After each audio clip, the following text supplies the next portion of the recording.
Hi, ഇത്തിരി നേരം ഒത്തിരി കാര്യത്തിലേക്ക് എല്ലാവർക്കും ഒരുപാട് സ്നേഹത്തോടെ സ്വാഗതം. നമ്മൾ എല്ലായിടത്തും കുത്തി നിറയ്ക്കേണ്ട ഒന്നല്ല ആർട്ട് ഡയറക്ഷൻ. ചിലപ്പോൾ മിനിമലായിട്ട് ചെയ്യുന്നതായിരിക്കും അതിൻ്റെ ബ്യൂട്ടി. എന്താണോ ആ സ്റ്റോറിയും സിറ്റുവേഷൻസ് ഡിമാൻഡ് ചെയ്യുന്നത് അത് കൊടുക്കാന്നല്ലേ?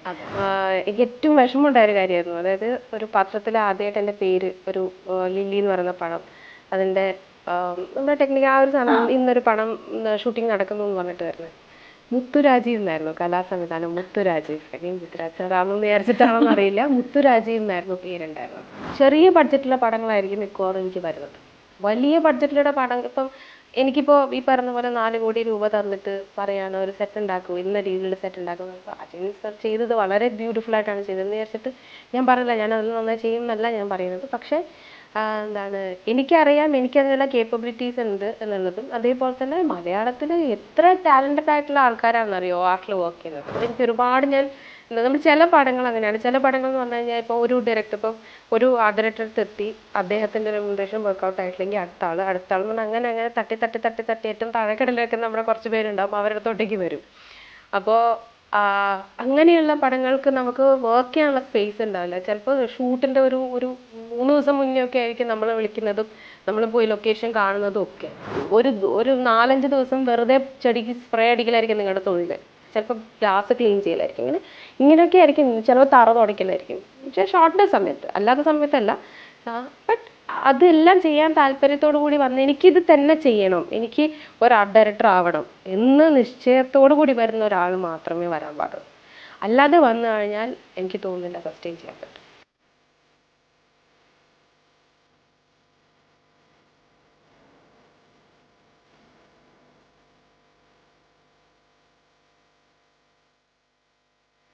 കലാസംവിധാനം താരമായിക്കൊണ്ടിരിക്കുന്ന ഒരു കാലത്തിലൂടെയാണ് മലയാള സിനിമ കടന്നുപോയിക്കൊണ്ടിരിക്കുന്നത്.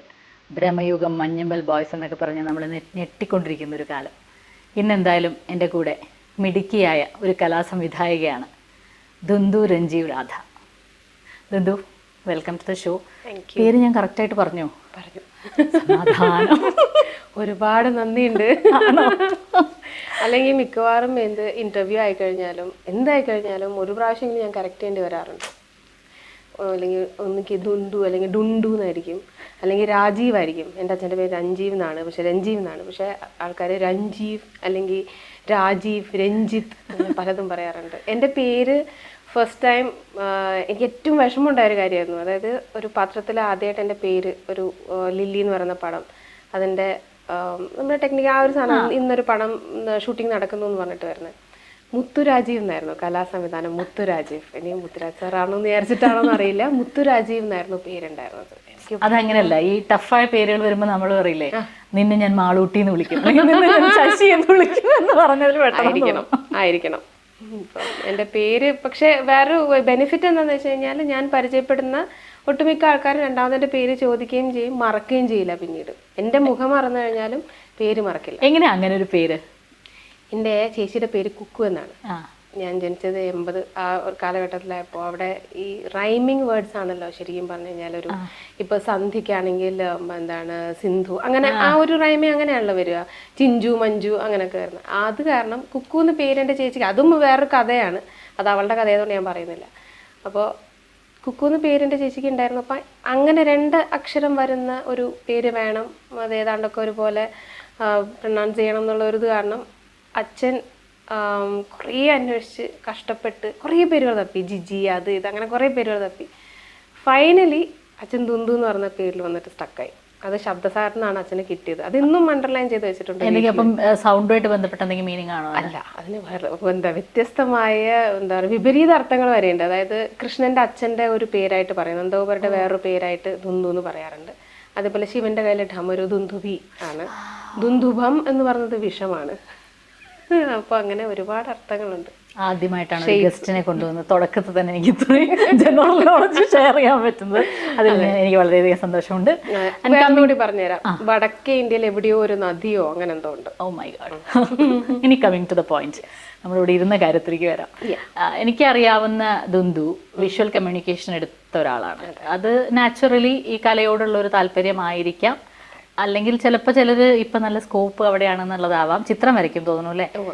ഇതിലേതെങ്കിലും ആയിരിക്കാം കാരണം, അത് അവിടെ ഇരിക്കട്ടെ. അത് കഴിഞ്ഞ് സിനിമയിൽ ഡിറക്ഷൻ സൈഡ് ആഗ്രഹിച്ചിരുന്നു എന്ന് കേട്ടിട്ടുണ്ട്, ശരിയാണെന്ന് തോന്നുന്നു. ആഗ്രഹിക്കുന്നുണ്ട്. അങ്ങനെ ഒരാള് ഏതോ പ്രൊഫസർ ആണെന്ന് പറഞ്ഞു, നന്നായി വരയ്ക്കാൻ അറിയുന്ന കുട്ടിയാണ് ആ ഡയറക്ഷനിലേക്ക് വരുമെന്ന്. പക്ഷേ അങ്ങനെ പറയുമ്പോൾ പോലും ഇന്ന് പോലും എനിക്ക് അറിഞ്ഞുകൂടാ, ഇന്ത്യയിൽ മലയാളത്തിൽ ആദ്യത്തെ ഫീമെയിൽ അല്ല, മലയാളത്തിൽ ചെയ്ത ആദ്യത്തെ ഫീമെയിൽ ആർട്ട് ഡയറക്ടർ ഞാനല്ല, അത് ജയശ്രീയാണ്. അതിന്റെ ക്രെഡിറ്റ് എനിക്ക് എടുക്കാൻ പറ്റില്ല. ജയശ്രീ നല്ല ആർട്ട് ഡയറക്ടറാണ്, ചാർലിയുടെ ഒക്കെ. നീന, ചാർലി, ജേക്കബിന്റെ സ്വർഗരാജൻ, ഇതൊക്കെ പുള്ളിക്കാരിയെ ചെയ്തത്. പക്ഷെ പുള്ളിക്കാരി തമിഴ്നാട്ടിൽ നിന്നുള്ള ഒരാളാണ്. അപ്പോൾ അവിടെയാണ് കൂടുതൽ കോൺസെൻട്രേറ്റ് ചെയ്യുന്നത്, അവിടെ തന്നെയാണ്. ഇവിടെ അങ്ങനെ കുറച്ച് പടങ്ങൾ മാത്രമേ ചെയ്തു. ആദ്യത്തെ തനിനാടൻ നമ്മളാണ്. അതെ, മലയാളി ആയിട്ടില്ല, എനിക്ക് പോലും അറിയില്ലായിരുന്നു അത് എപ്പോഴും ഏതോ ഒരു, എനിക്കൊന്ന് മെക്സിക്കൻ ഭാരതീയം അങ്ങനെ ഏതോ വർക്ക് ചെയ്യുന്ന സമയത്ത് എൻ്റെ കൂടെ വർക്ക് ചെയ്യുന്ന ഒരു അസിസ്റ്റൻ്റ് ആയിട്ടുള്ള ഒരു ചേട്ടൻ, ആർട്ടിലുള്ള ഒരു ചേട്ടൻ തന്നെയാണ് പറഞ്ഞത്, മലയാളികൾ ആരും ഇല്ല കേട്ടോ ദുന്തു, നീ ആദ്യമാണ് എന്ന് പറഞ്ഞത്. അപ്പം ഞാൻ ചോദിക്കാൻ വന്നതല്ല, അപ്പോൾ ഈ ആർട്ട് ഡയറക്ഷൻ ഇപ്പോൾ നമ്മളോട് ഒരു പ്രൊഫസർ പറയുന്നു കുട്ടി ആർട്ടിലേക്ക് പോയിക്കോളൂ നന്നായിരിക്കും എന്ന് പറഞ്ഞാൽ ഓക്കെ എനിക്ക് വരയ്ക്കാൻ അറിയാം എന്ന് പറഞ്ഞു. പക്ഷേ നമ്മൾ ചിത്രം വരയ്ക്കുന്ന പോലെയോ അല്ലെങ്കിൽ നമ്മൾ സങ്കല്പിക്കുന്ന പോലെ ഈ കസേര എടുത്ത് ഇവിടെ വെക്കാം, ഫ്ലവർ വാസ് എടുത്ത് ഇതിൻ്റെ മേലെ വെക്കാം എന്ന് വിചാരിച്ചാൽ തീരുന്നതല്ല ആർട്ട് ഡയറക്ഷൻ. അപ്പം അതിലേക്ക് വന്നു കഴിഞ്ഞിട്ടായിരിക്കാം ആ ഒരു കാര്യം മനസ്സിലായത്. നേരത്തെ കുറേ ആഡ്സ് ഒക്കെ ചെയ്തിട്ടുണ്ട് അല്ലേ? ആഡ്സിനേക്കാൾ മുന്നേ ഞാൻ മൂവിയിൽ തന്നെയാണ് സ്റ്റാർട്ട് ചെയ്തത്. ഞാൻ 100 Days of Love'ൽ അജയ് മാങ്ങാട് സാർ ആയിരുന്നു എന്നെ ഫസ്റ്റ് എനിക്ക് ആ ഒരു ഓപ്പണിംഗ് തന്നത്. അത് ഞാൻ പഠിച്ചുകൊണ്ടിരിക്കുന്ന സമയത്ത് ഒരു ഇന്റേൺഷിപ്പ് പോലെ ചെയ്തായിരുന്നു. വളരെ കുറച്ച് ദിവസം മാത്രമേ, 20 ദിവസം 10-15 ദിവസം അങ്ങനെ ഉണ്ടായിരുന്നുള്ളൂ. പക്ഷെ അവിടെ നിന്ന് പിന്നീട് അതിന്റെ അസോസിയേറ്റ് ആയിരുന്നു, ആർട്ടിൽ അസോസിയേറ്റ് ആയിരുന്നു നിമേഷ് താനൂർ. ഇപ്പൊ നമ്മുടെ വർഷങ്ങൾക്ക് ശേഷമൊക്കെ പുള്ളിക്കാരനെ ചെയ്തത് അദ്ദേഹമാണ്. ശരിക്കും ഇതിനകത്തോട്ടേക്ക് ആ ഒരു പടം ചെയ്ത സമയത്ത് എനിക്ക് ഒരു ഐഡിയ ഇല്ലാത്തതുകൊണ്ട് ഞാൻ വെച്ചത് എൻ്റെ കപ്പ് ഓഫ് ടീ അല്ല, എനിക്ക് വേണ്ട, ഒന്നും മനസ്സിലാവില്ല, എന്താ അവർ പറയുന്നതെന്ന് പോലും മനസ്സിലാവുന്നില്ല. അപ്പോൾ നമ്മൾ വിചാരിച്ചതല്ല, എക്സ്പെക്ട് ചെയ്തല്ല. നമ്മൾ ഈ ഐ ഹേറ്റ് ലവ് സ്റ്റോറീസ് ഒക്കെ ആണല്ലോ നമ്മൾ കാണുന്നത്, ആർട്ട് ഡയറക്ടർ, പ്രൊഡക്ഷൻ ഡിസൈനർ എന്നൊക്കെ പറയുമ്പോൾ നമ്മൾ അതൊക്കെയാണ് കാണുന്നത്. ഇതുമായിട്ട് പുലബന്ധം ഇല്ലെന്ന് മനസ്സിലായപ്പോൾ ഇല്ല, ഇത് നടക്കുന്ന കാര്യമല്ല, വേറെ എന്തെങ്കിലും പണി നോക്കി. എനിക്ക് ആ സമയത്ത് ഒരു ഫോട്ടോഗ്രാഫിയുടെ ഒരു ഗ്രൂപ്പ് ഉണ്ടായിരുന്നു. ഞങ്ങൾ 3 പേര് ചേർന്നിട്ട് ഓട്ടോഷ എന്ന് പറയുന്ന ഒരു ഗ്രൂപ്പ് ഉണ്ടായിരുന്നു. ഞങ്ങൾ വെഡിങ് ഫോട്ടോഗ്രാഫീസ് ഒക്കെ ചെയ്യുന്ന ഒരു ടീമായിരുന്നു. ഞങ്ങൾ ഒരുപാട് ചെയ്തിട്ടും ഉണ്ടായിരുന്നു. അത്യാവശ്യം ആ സമയത്ത് കാൻഡിഡ് ഫോട്ടോഗ്രാഫി ഒക്കെ വരുന്ന ആ സമയത്ത് നമ്മൾ കുറച്ചധികം നല്ല നല്ല വർക്കുകൾ ഹൈദരാബാദും ഒക്കെ എടുത്തിട്ടുണ്ടായിരുന്നു. ബാംഗ്ലൂരായിരുന്നു ഞാൻ ബേസ് ചെയ്തിരുന്ന ആ സമയം. അപ്പോൾ ഞാൻ അതുമായിട്ട് മുന്നോട്ട് പോകാം എന്നുള്ളൊരു ഇത് തന്നെയായിരുന്നു. ബട്ട് നിമേഷ് ഏട്ടൻ ബാംഗ്ലൂരിൽ എന്നൊക്കെ വർക്കിന് വരുമോ അദ്ദേഹം എന്നെ വിളിക്കും. ആഡ്സ് ആയിരുന്നു, അപ്പോൾ VKP സാറിൻ്റെ ആഡ്സ് ആയിരുന്നു. അങ്ങനെ അവിടെ നിന്നാണ് പിന്നീട് എനിക്ക് ഇതിൻ്റെ പഠനം എനിക്ക് നടത്തി തന്നത് നിമേഷ് ഏട്ടനാണ്. എന്താണിതെന്ന് പഠിപ്പിച്ചു തന്നത് നിമേഷ് ഏട്ടനാണ്. അപ്പം ശരിക്കും ഇതിലേക്ക് സീരിയസ്ലി വരണം എന്നൊരു ആഗ്രഹം അറിഞ്ഞു തുടങ്ങി കഴിഞ്ഞപ്പോൾ കൂടുതൽ വരാനുള്ള ഒരു ഇത്. പക്ഷെ എങ്ങനെയാണ് അപ്പം ആദ്യത്തെ മൂവിയൊക്കെ സംഭവിക്കുന്നത് എങ്ങനെയാണ്? ഇൻഡിപെൻഡന്റ് ആയിട്ട് ഞാനൊരു ലില്ലിയാണോ ഫസ്റ്റ് ഇൻഡിപെൻഡന്റ്? അല്ല, അക്രോസ് ദി ഓഷൻ എന്ന് പറയുന്ന ഒരു പടമായിരുന്നു ഫസ്റ്റ് ഇൻഡിപെൻഡന്റ് പടം. അത് വന്നത് ഞാൻ അസിസ്റ്റന്റ് ആയിട്ട് വർക്ക് ചെയ്തുകൊണ്ടിരിക്കുകയാണ് മെക്സിക്കൻ ഭാരതയിലൊക്കെ. പിന്നെ അതേപോലെ തന്നെ പിന്നെയും അഡ്വർടൈസ്മെന്റ്സ് ഒക്കെ ചെയ്തുകൊണ്ടിരിക്കുമ്പോൾ ഞാൻ ആക്ച്വലി ചെയ്തതൊരു വെബ് സീരീസ് ആയിരുന്നു. അത് ബാംഗ്ലൂരായിരുന്നു. അതൊരു യൂട്യൂബിന് വേണ്ടിയിട്ടുള്ളൊരു വെബ് സീരീസ് ആയിരുന്നു. അത് അത്യാവശ്യം നല്ലൊരു ഹൈപ്പിലെത്തിയവരായിരുന്നു. രൂപ റാവു എന്ന് പറയുന്ന പുള്ളിക്കാരി ഇപ്പോൾ അത്യാവശ്യം അവാർഡ്സ് ഒക്കെ കിട്ടിയിട്ടുള്ള ഒരു പ്രശസ്തിയായിട്ടുള്ള ഒരു ഡയറക്ടറാണ് അവിടെ കന്നഡയിൽ. അപ്പോൾ അതായിരുന്നു ഞാൻ ചെയ്തത്. പക്ഷെ അത് ഭയങ്കരമായൊരു എക്സ്പീരിയൻസ് പറയാൻ പറ്റില്ല, കാരണം നമുക്ക് ഒരുപാട് ബഡ്ജറ്റ് ഉണ്ടായിരുന്നില്ല. 10,000 രൂപയ്ക്ക് എന്ത് ചെയ്യാൻ പറ്റുമോ അത് ചെയ്തു, അത്രയേ ഉള്ളൂ. അപ്പോൾ ഒരു പടത്തിനകത്ത്, അത് എൻ്റെ നാട്ടിൽ നടന്നൊരു പടം, പവിയേട്ടൻ്റെ മധുരച്ചൂരൽ എന്ന് പറയുന്നൊരു പടം, എൻ്റെ നാട്ടിലുള്ള കുറച്ച് പേര് ചേർന്നിട്ട് പ്രൊഡ്യൂസ് ചെയ്തൊരു പടമാണ്. അപ്പോൾ അവിടെ എനിക്ക് ആർട്ടിൽ അസിസ്റ്റ് ചെയ്യാനുള്ള ഒരു സ്പേസ് ഉണ്ടായിരുന്നില്ല, കാരണം അവിടെ ഓൾറെഡി എല്ലാം കഴിഞ്ഞിട്ടുണ്ടായിരുന്നു. ബോബൻ സാർ ആയിരുന്നു എൻ്റെ ആർട്ട് ഡയറക്ടർ. ഞാൻ ചോദിച്ചു, അപ്പോൾ പറഞ്ഞു മോളെല്ലാം കഴിഞ്ഞില്ലേ എന്നുള്ള രീതിയിലായിരുന്നു. പിന്നെ ഞാൻ അവിടെ അസിസ്റ്റൻ്റ് ആയിട്ട് കയറി, ഡയറക്ടറിൻ്റെ അസിസ്റ്റൻ്റ് എന്നുള്ള രീതിയിൽ കയറി. അപ്പോഴാണ് എനിക്ക് ഈ ഒരു കോൾ വരുന്നത്. അപ്പം ഞാനപ്പോൾ വിചാരിച്ചു, ഓക്കെ ഇനി അസിസ്റ്റൻ്റായിട്ട് കയറിയല്ലോ, ഇനി ചിലപ്പോൾ ഞാൻ ഇങ്ങനെ അസിസ്റ്റൻസിൽ ഇവരെ അസിസ്റ്റ് ചെയ്ത് ഡയറക്ഷനിലോട്ടേക്ക് ചിലപ്പോൾ പോവുമായിരിക്കും. കാരണം നമുക്ക് ആ സമയത്ത് ഭയങ്കര ഒരു അൺസർട്ടനിറ്റി ആയിരുന്നു. അപ്പോഴാണ് എനിക്കൊരു കോൾ വരുന്നത്. അതായത് എൻ്റെ കൂടെ തന്നെ വർക്ക് ചെയ്തിട്ടുള്ള അസോസിയേറ്റ് ആയിട്ടൊക്കെ വർക്ക് ചെയ്തിട്ടുള്ള മനോജ് ഏട്ടനുണ്ട്, മനോജ് ആർട്ടിൽ തന്നെ വർക്ക് ചെയ്യുന്നത്. അദ്ദേഹമാണ് വിളിച്ചിട്ട് പറഞ്ഞത്, നിൻ്റെ നമ്പർ ഞാൻ ഒരാൾക്ക് കൊടുത്തിട്ടുണ്ട്, ആളുടെ പേര് ഉമാകുമരപുരം എന്നാണ്, അവർ ഒരു പടം ചെയ്യാൻ വേണ്ടി പോവാണ്. അതൊരു ഫീമെയിൽ സെൻട്രിക് ആണ് എല്ലാ ക്യാരക്ടേഴ്സും. ഇപ്പോൾ ഐ മീൻ ഒട്ടുമിക്ക ക്യാരക്ടേഴ്സും അങ്ങനെയാണ്. അതുകൊണ്ട് അവർക്കൊരു ഫീമെയിൽ ആർട്ട് ഡയറക്ടർ വേണം, നീ മാത്രമല്ലേ ഉള്ളൂ, അതുകൊണ്ട് നിൻ്റെ നമ്പർ ഞാൻ കൊടുത്തു. അങ്ങനെ ഞാൻ ഉമ്മയായിട്ട് സംസാരിക്കുന്നു. അത് ഭയങ്കര ജോലിയായിട്ടുള്ള ഒരു ഭയങ്കര രസമുള്ളൊരു ഷൂട്ടായിരുന്നു. കുറേ പെൺപിള്ളേർ അസിസ്റ്റൻസ് കുറേ പേര്, ആക്ടേഴ്സ്, അപൂർവ ബോസൊക്കെയാണ് അതിനകത്ത് അഭിനയിച്ചത്, ശ്രീരാം രാമചന്ദ്രനും ഒക്കെ. അപ്പോൾ ഭയങ്കര രസമുള്ള മുത്തുമണി ചേച്ചി ഉണ്ടായിരുന്നു അതിനകത്ത്. കുറച്ച് ഇപ്പോഴത്തെ നോണായിട്ടുള്ള അന്ന് നോണായിട്ടുള്ള മുത്തുമണി ചേച്ചി അന്ന് സെലിബ്രിറ്റി ആണ്. അപ്പു അതെ, അപൂർവ ബോസും അതെ. പക്ഷെ അതല്ലാത്ത ഇന്ന് സെലിബ്രിറ്റി ആയിട്ടുള്ള കുറേ പേര് അതിനകത്ത് ഇവിടെ വന്നിട്ടുണ്ട് പടത്തിലൂടെ. അപ്പോൾ അതിനകത്ത് വർക്ക് ചെയ്ത് കഴിഞ്ഞപ്പോൾ ഉമ വഴിയാണ് പ്രക്ഷോഭിലോട്ടേക്ക്. കാരണം പ്രക്ഷോഭിന് വേണ്ടത് ഒരു ഫീമെയിൽ ആർട്ട് ഡയറക്ടർ ആയിരുന്നു. കാരണം അതിനകത്ത് ലില്ലി എന്ന് പറഞ്ഞ ക്യാരക്ടർ, അതിന് വേണ്ടിയിട്ട് പ്രക്ഷോഭ് ഒരു ഫീമെയിൽ ആർട്ട് ഡയറക്ടർ വേണമെന്ന് പറഞ്ഞു. അപ്പം അങ്ങനെ കുറച്ച് പേരുടെ ഒരു തോട്ട് കാരണമാണ് ആക്ച്വലി പറഞ്ഞു കഴിഞ്ഞാൽ ഞാൻ ഇന്ന് ഇവിടെ ഇരിക്കുന്നത്. അല്ലെങ്കിൽ പിന്നെ എനിക്ക് തോന്നുന്നില്ല ഞാൻ ചിലപ്പോൾ അസിസ്റ്റൻ്റായിട്ട് അങ്ങനെ പോയിട്ടുണ്ടാവും. ബട്ട് പ്രിറ്റി മച്ച് എനിക്ക് തോന്നുന്നു കുറേയധികം നല്ല നല്ല ഡയറക്ടേഴ്സിൻ്റെ കൂടെ എനിക്ക് വർക്ക് ചെയ്യാൻ പറ്റിയിട്ടുണ്ട് ഈ ജേർണിയിൽ. കുറച്ചധികം പടങ്ങൾ ചെയ്തു. ആൻഡ് എന്താ പറയുക, അതുവരെ ഞാൻ ആഡ്സ് ആയിരുന്നു കൂടുതലും കോൺസെൻട്രേറ്റ് ചെയ്തുകൊണ്ടിരുന്നത്. മലയാള സിനിമയിലോട്ടേക്ക് വന്ന സമയത്ത് ഉണ്ടായിരുന്ന ചാലഞ്ചസ് വേറെയായിരുന്നു. അത് കുറച്ചുകൂടി വലിയ വലിയ ചാലഞ്ചസ് ആയിരുന്നു. ബട്ട് ദെൻ ഭയങ്കര സ്വീറ്റ് ആയിട്ടുള്ള ഒരു എക്സ്പീരിയൻസ് ആണ്. സ്വീറ്റ് ആൻഡ് സോർ ആയിട്ടുള്ള കുറച്ച് രസമുള്ള എക്സ്പീരിയൻസ് ആയിരുന്നു ഇതുവരെ. അപ്പൊ ആ പറഞ്ഞപ്പോൾ തന്നെ അത് ചോദിക്കണല്ലോ, എന്താണ് ഞാൻ അതാ ചോദിക്കാൻ വരുമായിരുന്നു. കാരണം പൊതുവേ നമ്മളിപ്പം ആക്ടേഴ്സ് എന്ന രീതിയിൽ നമുക്ക് സ്ത്രീകളെ ഒരിക്കലും മാറ്റി നിർത്താൻ പറ്റില്ല. കാരണം നമ്മളൊരു കഥ പറയുമ്പോൾ പുരുഷനോളം സ്ത്രീ ഉണ്ടല്ലോ, സമൂഹത്തിലുണ്ട്, ജീവിതത്തിലുണ്ട്. പക്ഷേ ഈ ടെക്നിക്കൽ ആയിട്ടുള്ള കാര്യങ്ങളിൽ നിന്ന് വേണമെങ്കിൽ നമുക്ക് സുഖമായിട്ട് മാറ്റി നിർത്താം. പ്രത്യേകിച്ച് ഇപ്പോൾ റീസെന്റ് ടൈംസിൽ 2022 മുതലാണ് ഈ IC ഒക്കെ കുറച്ച് സ്ട്രോങ് ആയിട്ട് ഇംപ്ലിമെന്റ് ചെയ്യാനൊക്കെ തുടങ്ങിയതിന് ശേഷം പലരും തമാശ പോലെയാണെങ്കിലും പറയുന്ന ഒരു കാര്യമുണ്ട്, ഇവിടെയൊക്കെ വിളിച്ചാലല്ലേ ഇതൊക്കെ വെക്കേണ്ട ആവശ്യമുള്ളൂ, ഇവിടെ ഇല്ലെങ്കിലും നമുക്ക് മുന്നോട്ട് പോകാമല്ലോ എന്നൊരു ആ ഒരു സ്പേസിലാണ് നമ്മൾ നിന്ന് വർക്ക് ചെയ്യുന്നത്. അപ്പോൾ ആ രീതിയിൽ എന്തെങ്കിലും ദുന്ദുവിന് ഒരു മാറ്റി നിർത്തൽ ഫേസ് ചെയ്യേണ്ടി വന്നിട്ടുണ്ടോ? മാറ്റി നിർത്തൽ ഫേസ് ചെയ്യേണ്ടി വന്നിട്ടില്ല. പക്ഷെ മാറ്റി നിർത്തൽ ഓഫ് കോഴ്സ് യെസ് സോറി മാറ്റി നിർത്തൽ ഫേസ് ചെയ്യേണ്ടി വന്നിട്ടില്ല എന്ന് പറഞ്ഞു കഴിഞ്ഞാൽ പടത്തിൻ്റെ തുടക്കത്തിൽ തന്നെ പലപ്പോഴും പല പ്രോജക്ട്സും എനിക്ക് എന്താ പറയുക ചെയ്യാൻ പറ്റാതെ പോയിട്ടുണ്ട്. ഇപ്പോൾ ഇവൻ നിമേഷ് ചേട്ടൻ്റെ കേസിലാണെങ്കിൽ പോലും ഇപ്പോൾ ചില സിനിമ വരുന്ന സമയത്ത് നിമേഷ് ചേട്ടനാണെങ്കിൽ പോലും ആ ഒരു ഇത് വരും, എന്താ ഞാൻ വന്നു കഴിഞ്ഞാൽ എനിക്ക് സെപ്പറേറ്റ് ഒരു റൂം കൊടുക്കണം, ബാക്കി ഒരു മെയിലായിട്ടുള്ള ഒരു ആൾ വന്നു കഴിഞ്ഞാൽ അയാളെ ഏതെങ്കിലും ഒരു റൂമിൽ മറ്റ് 2 പേരുടെ കൂടി ഇടാം. പക്ഷെ ഞാൻ വരുമ്പോഴത്തേക്ക് സെപ്പറേറ്റ് ആയിട്ട് റൂം കൊടുക്കേണ്ടി വരും, അല്ലെങ്കിൽ ഒരു അസിസ്റ്റൻറ്റ് ഡയറക്ടർ ഫീമെയിൽ ഇല്ലെങ്കിൽ സെപ്പറേറ്റ് ഒരു റൂം അങ്ങനെയൊക്കെ വേണ്ടി വരും. പക്ഷെ അത് നിമിഷ് ചേട്ടൻ ആക്ച്വലി പറഞ്ഞു കഴിഞ്ഞാൽ അതിന് ഒരു എന്താ കഴിവുള്ള ആളുകൾ വരിക എന്നുള്ളതായിരുന്നു അദ്ദേഹത്തിൻ്റെ ഒരു കാഴ്ചപ്പാട്. ആണോ പെണ്ണോ? അങ്ങനത്തെ ഒരു വ്യത്യാസത്തിൻ്റെ ആവശ്യമില്ല എന്നുള്ളതായിരുന്നു. അപ്പോൾ എനിക്ക് തോന്നി, എനിക്കറിയില്ല അതിൻ്റെ ബാക്ക്ഗ്രൗണ്ടിൽ എന്തുമാത്രം പുള്ളി സംസാരിച്ചിട്ടുണ്ടോ ഫൈറ്റ് ചെയ്തിട്ടുണ്ടോ എന്ന് എനിക്കറിയില്ല. പക്ഷേ എന്താണ്, എനിക്ക് നിമിഷൻ്റെ കീഴിൽ ഞാൻ വർക്ക് ചെയ്യുന്ന സമയത്തെല്ലാം എനിക്ക് വളരെ റെസ്പെക്റ്റ്ഫുൾ ആയിട്ടുള്ള ഒരു ആംബിയൻസ് എപ്പോഴും ഉണ്ടായിരുന്നു. എല്ലാവരും ആരും തന്നെ എന്താ മോശമായ രീതിയിൽ സംസാരിക്കുകയോ ഒന്നും ചെയ്യില്ല. അദ്ദേഹം അങ്ങനെയുള്ള ഒരാളാണ്. അപ്പോൾ എപ്പോഴും നമുക്ക് ആ റെസ്പെക്റ്റ് എപ്പോഴും കിട്ടുമായിരുന്നു. അപ്പം ഇനി എൻ്റെ കേസ് മാത്രമല്ല, ഇപ്പം വേറെ ഏതെങ്കിലും ഒരു ആർട്ടിൽ ഏതെങ്കിലും ഒരു ആൾക്ക് എന്തെങ്കിലും ഒരു ബുദ്ധിമുട്ട് വന്നു കഴിഞ്ഞാൽ അപ്പോൾ ഷൂട്ടിംഗ് നിർത്തുന്ന രീതി വരെ രമേശ് ചേട്ടൻ പോകുമായിരുന്നു. കാരണം അത് നമ്മുടെ പുള്ളിയുടെ ടീമാണ്, പുള്ളിയുടെ ഫാമിലിയാണ്. അപ്പോൾ അത് കാരണം എനിക്ക് കൂടുതലൊരു ഇൻട്രസ്റ്റ് വന്നു ഈ ഇൻഡസ്ട്രിയിലോട്ടേക്ക്. പക്ഷേ പിന്നീട് ഞാൻ ഇൻഡിപെൻഡൻ്റ് ആയി കഴിഞ്ഞതിന് ശേഷം എന്താണ് ദുന്ദു ചെയ്യുമോ എന്നുള്ളൊരു ചോദ്യം. അതേപോലെ പിന്നെ ഒബ്വിയസ്ലി വേറെ ചില പ്രശ്നങ്ങൾ വരാറുണ്ട്. അതായത് ഇവരെ വെച്ച് കഴിഞ്ഞ് കഴിഞ്ഞാൽ ഇവർക്ക് വലിയ ധാരണ ഉണ്ടാവില്ല, അങ്ങനെയുള്ള ചിലർക്ക് അങ്ങനെയുള്ള തോന്നലുകളുണ്ട്. ഇപ്പോൾ എന്താണ് ഈവൻ ഫൈനാൻഷ്യൽ ആയിട്ടുള്ള കാര്യങ്ങളായി കഴിഞ്ഞപ്പോൾ ഞാൻ വളരെ കൃത്യമായി ഫൈനാൻസ് കീപ്പ് ചെയ്യുന്ന ഒരാളാണ്. അപ്പോൾ ആ കാര്യങ്ങളായി കഴിഞ്ഞപ്പോൾ ഇവരെ കൊണ്ട് മാനേജ് ചെയ്യാൻ പറ്റുമോ, അങ്ങനെയൊക്കെയുള്ള ചില ഇത് ഞാൻ കേൾക്കുന്ന കുറേ കാര്യങ്ങളാണ്. ചിലവർ പറയും, ചിലവർ പറയില്ല. വേറെ ചിലവരുണ്ട്, ഇപ്പോൾ ചില പ്രൊഡക്ഷൻ കൺട്രോളേഴ്സ് ഉണ്ട് ഭയങ്കര ഫ്രണ്ട്ലി ആയിട്ടുള്ള കുറച്ച് ആൾക്കാരുണ്ട്, വളരെ റെസ്പെക്ട് തരുന്ന. ഇപ്പം ശശി പൊതുവാൾ അദ്ദേഹം എന്താ അത്രയും അതെ എപ്പോഴും കണ്ടു കഴിഞ്ഞാൽ പോലും എന്താ എന്നുള്ള ഒരു രീതിയിൽ സംസാരിക്കുക, ആ ഒരു റെസ്പെക്ട് നമുക്ക് ഫീൽ ചെയ്യാൻ പറ്റും. അത് അങ്ങനെയുള്ള കുറച്ച് പേര്, സിൻജോ, അങ്ങനെ കുറച്ച് പേരുണ്ട്, നമുക്ക് പേരെടുത്ത് പറയേണ്ട കുറച്ച് പ്രൊഡക്ഷൻ കൺട്രോളേഴ്സ് ഇന്നുണ്ട്. അതേസമയം ഇവർക്കൊക്കെ വിപരീതമായിട്ട് ഓപ്പോസിറ്റിൽ നിൽക്കുന്ന ഒരു സെറ്റ് ഓഫ് ആളുകൾ വേറെയുണ്ട്. അതെനിക്ക് പേരെടുത്ത് പറയാൻ പറ്റില്ല.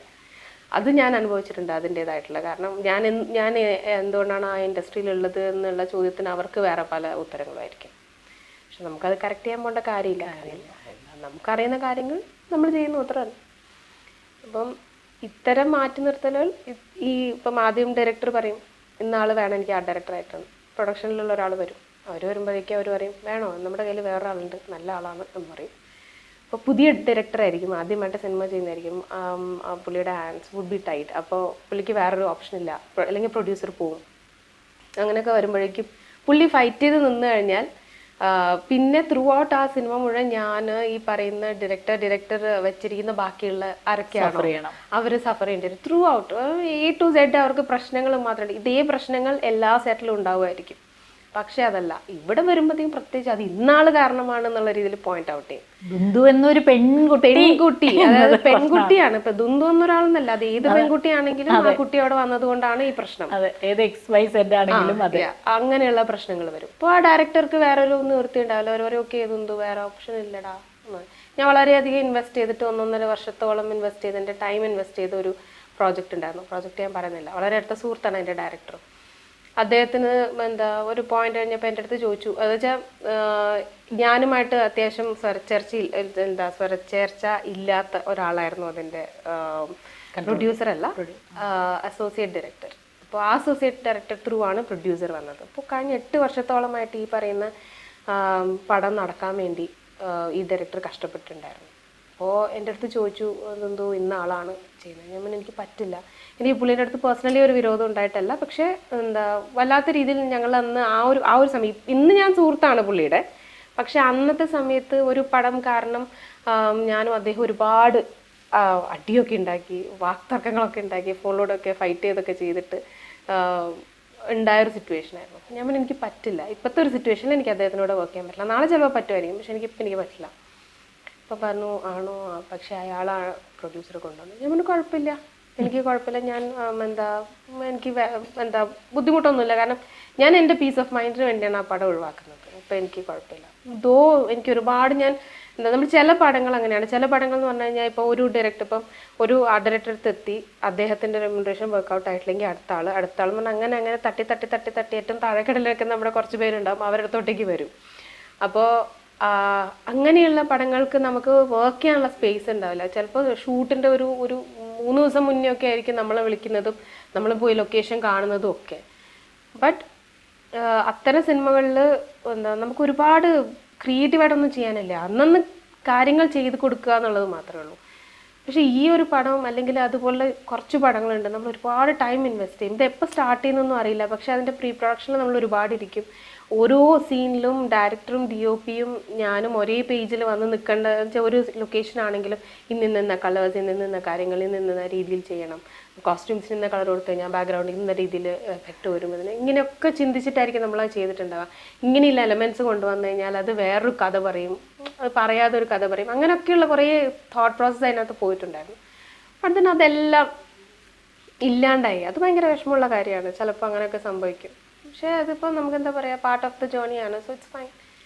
ഇനി ഇപ്പം ചെയ്ത കുറച്ച് നല്ല സിനിമകളുണ്ട്. ആ സിനിമകളിൽ വെച്ചിട്ട് ഒരു പേഴ്സണൽ നമുക്കൊരു ഫീലിംഗ്, ഒരു ഹാപ്പിനെസ് അല്ലെങ്കിൽ ഒരു സാറ്റിസ്ഫാക്ഷൻ തരുന്ന, എല്ലാ പ്രോജക്റ്റും നമ്മുടെ സ്വന്തം തന്നെയാണ്, പക്ഷെ സ്റ്റിൽ ഇതെനിക്ക് കുറച്ച് നന്നായി വർക്ക് ചെയ്യേണ്ടി വന്നിട്ടുണ്ട്, എൻ്റെ എഫേർട്ട് ഇത് കുറച്ച് നന്നായിട്ട്, അങ്ങനത്തെ അത് ഒന്ന് അക്രോസ് ദി ഓഷനാണ് ഫസ്റ്റ് ഫിലിം. ആ സമയത്ത് ബഡ്ജറ്റ് ഇല്ലാതെ നമ്മൾ അപ്പുറത്ത് ഇരന്ന് അപ്പുറത്തെ വീട്ടിലൊക്കെ പോയി ചേച്ചി ഒരു പാത്രം എന്നൊക്കെ പറഞ്ഞിട്ട് എടുത്തോണ്ട് വന്നിട്ടൊക്കെ ചെയ്തിട്ടുള്ള പടമാണ്.